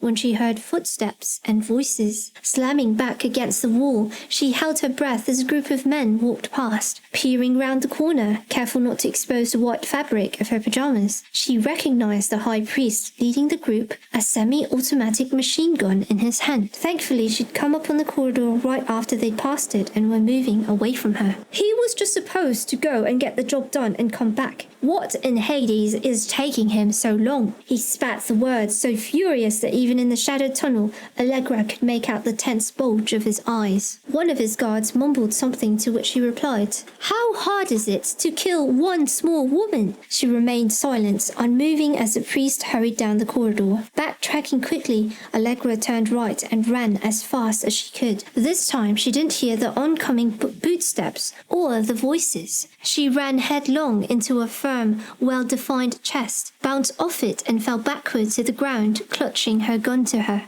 The man staggered, then straightened and began to walk toward her. Controlled by her terror and refusing to get caught by one of Hermes's brothers, Allegra convulsively squeezed the trigger. She realized too late that the sound of the gunshot would call the high priest and more of his men toward her. Her heart pounded and her breath came in short, shocked gasps. She scrambled up, her back to the cold stone wall, aiming the gun at the face of the man approaching her. She was sure she'd shot him, having aimed at his heart. She'd always been a very good shot, but he looked fine to her. Was she hallucinating? Even if he wore a bulletproof vest, a bullet to the chest should have stopped him, torn his outer garments at the very least. "Are you all right?" the stranger asked softly. "My apologies for giving you a fright." Without moving the gun, she asked, "Who are you?" Odd that he hadn't shot her or grabbed her to take her back to the priest. "My name is Inspector Pyenius. We're here to save you." Allegra gasped. She'd shot the man who'd come to save her. What a total idiot she was. "But I shot you." He shook his head and smiled. "You must have missed. I'm still intact." And his hand stroking over the unmarred front of his jacket and shirt confirmed his words. Allegra breathed a sigh of relief. Before she could question him further, a familiar face popped up beside him. Max. Chapter 39. Allegra. Allegra only had eyes for Max. Never before had she been so happy to see someone's face. From the look in Max's eyes, he was more than just professionally glad to see her too. Filled with joy and relief, she flung herself into his arms and looped her hands around his neck. When Max's arms went around her in response, she lifted her head and kissed him. She hadn't expected him to respond, but he did, and for a brief moment, Allegra enjoyed the feel of his firm lips against hers and the heat between them rising rapidly. They ended the kiss when the sound of someone clearing their throat broke through. They drew apart reluctantly. "We have to get out of here." The inspector looked on with his expression amused. His eyes twinkled almost benevolent. "Odd. Let's get out of this rabbit warren," Max said with a sheepish smile. Allegra shook her head sharply. "Before we leave, we have to find that madman." "What madman?" asked Max, its expression now all business. "He's some kind of high priest. He sacrificed a little boy earlier, in front of my eyes. I couldn't do anything to stop him, and he... Allegra hesitated, not sure how she could put into words what the high priest had done to her. Her back still ached abominably. Proof enough. "What are you talking about?" asked Max, looking at her with concern in his eyes. "He tortured me, Max. He wanted me to tell him what I saw, but for his own personal gain. And when I refused to cooperate, he... What did he do to you?" Max's face paled, and his tendons in his neck stood out. He grasped her arm, holding her gently yet firmly. The movement sent pain stabbing into her wounds, where clotted blood tore away from her skin, releasing fresh bleeding. She flinched and patted his hand. "I'm fine now, Max. I'm okay. The most important thing now is to find him and stop him." Footsteps echoed along the passage, and Allegra gave the inspector and Max a desperate glance. "We need to find that high priest. I'm sure he has killed other people too." They hurried after the footsteps, following as close as possible, but they soon were lost in the maze of complicated passages, their presence cloaked by encroaching darkness. After about 20 minutes of searching, the inspector stopped, bringing them to a halt. "It makes no sense for us to keep going around and round. We aren't going to find anything, not with this darkness and just a few flashlights. They have the upper hand because they know where they're going. It would be best to head back, get you to safety." "I agree." Max's eyebrows scrunched. "Allegra does look like she's ready to fall down. She needs to rest." Pyenius led the way through the tunnels until stone turned into narrow passages lined on either side by long depressions filled with shapes that resembled bodies.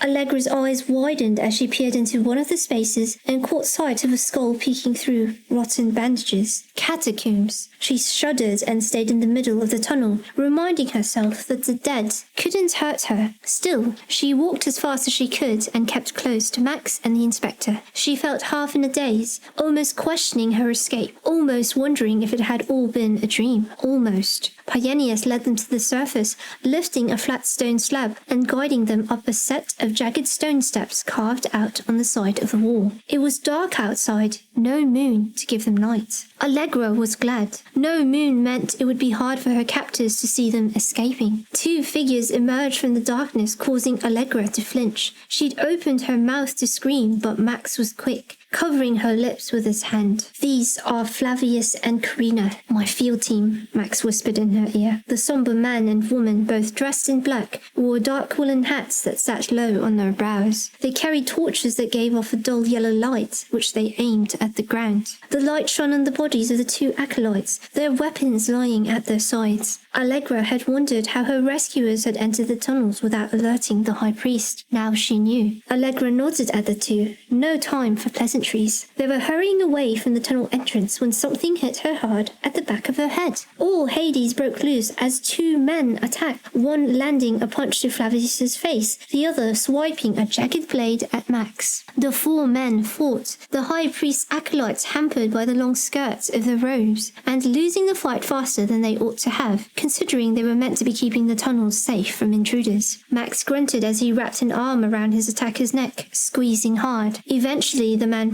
passed out from the lack of air, sliding to the ground in a heap of fabric and limbs. Flavius's attacker was worse off, having received his own blade to his ribs. The man lay staring at the black sky as life drained from his body. Allegra flinched as Max touched her back. "We need to go." Allegra said nothing, best not to reveal the extent of her injuries to him at this point. She nodded and followed. They hurried across the grassy knoll and headed beyond the tree line, giving them a view of the valley before them. Allegra shivered at the sight of the cemetery cemetery. To her right was a large temple, and she felt a rush of anger. The Temple of Hermes, she murmured. The Order of Hermes. What's that? Asked Max. Allegra looked at him, a shiver running through her. It's the name of the order that the high priest claimed he belonged to. He performed the ceremony in the name of Hermes, and now it makes sense. Max reached for her, hooking his arm around her shoulders. Allegra could not help the cry that escaped her throat as his arm brushed against the raw flesh of her back. What happened? What's wrong? Asked Max, his expression frantic. She held her hand out, taking short, sharp breaths to combat the sudden spike of agony. It's my back. It's still bleeding, and it's really sore. You need to go to the hospital now. Max barked the instruction out. He was rather harsh with her, but she didn't mind. She understood that he was emotional about it. He was slowly grasping the extent of her injuries, but she refused to remove her shirt. No hospital. I'm fine. I just need a shower and a change of clothes and probably some bandages and disinfectant. When Max hesitated, Allegra said, Please, Max. The last thing I need now is a hospital visit. They'll ask all the wrong questions. They'll bring the cops in to question me. Too many things we can't control. And what about the press leak? I'm in no frame of mind to deal with that. I need some time. Max nodded, his jaw tight. The ride to the hotel was bumpy and painful, and Allegra sat forward the entire time, her arms hooked around the headrest of the seat in front of her. She spent some time giving the team a rundown of what had happened to her since she had been taken. I'm worried about Casales. What would they have done to him? The inspector glanced at her from the front of the passenger seat. I wouldn't spend too much time worrying about that. The method they used to capture him would not have lasted too long. How do you know? Asked Allegra, suddenly suspicious of this Londinium cop who knew so much. He smiled. I've had previous experience with familiars. Don't worry, he'll be fine. Humans can banish them with certain rituals, but they cannot hurt them. Somewhat relieved after the inspector's assurances, Allegra detailed the sacrifice of the little boy. The reaction of the team was a shocked silence, then dark promises that the child would be avenged. Allegra was relieved they were all on the same page.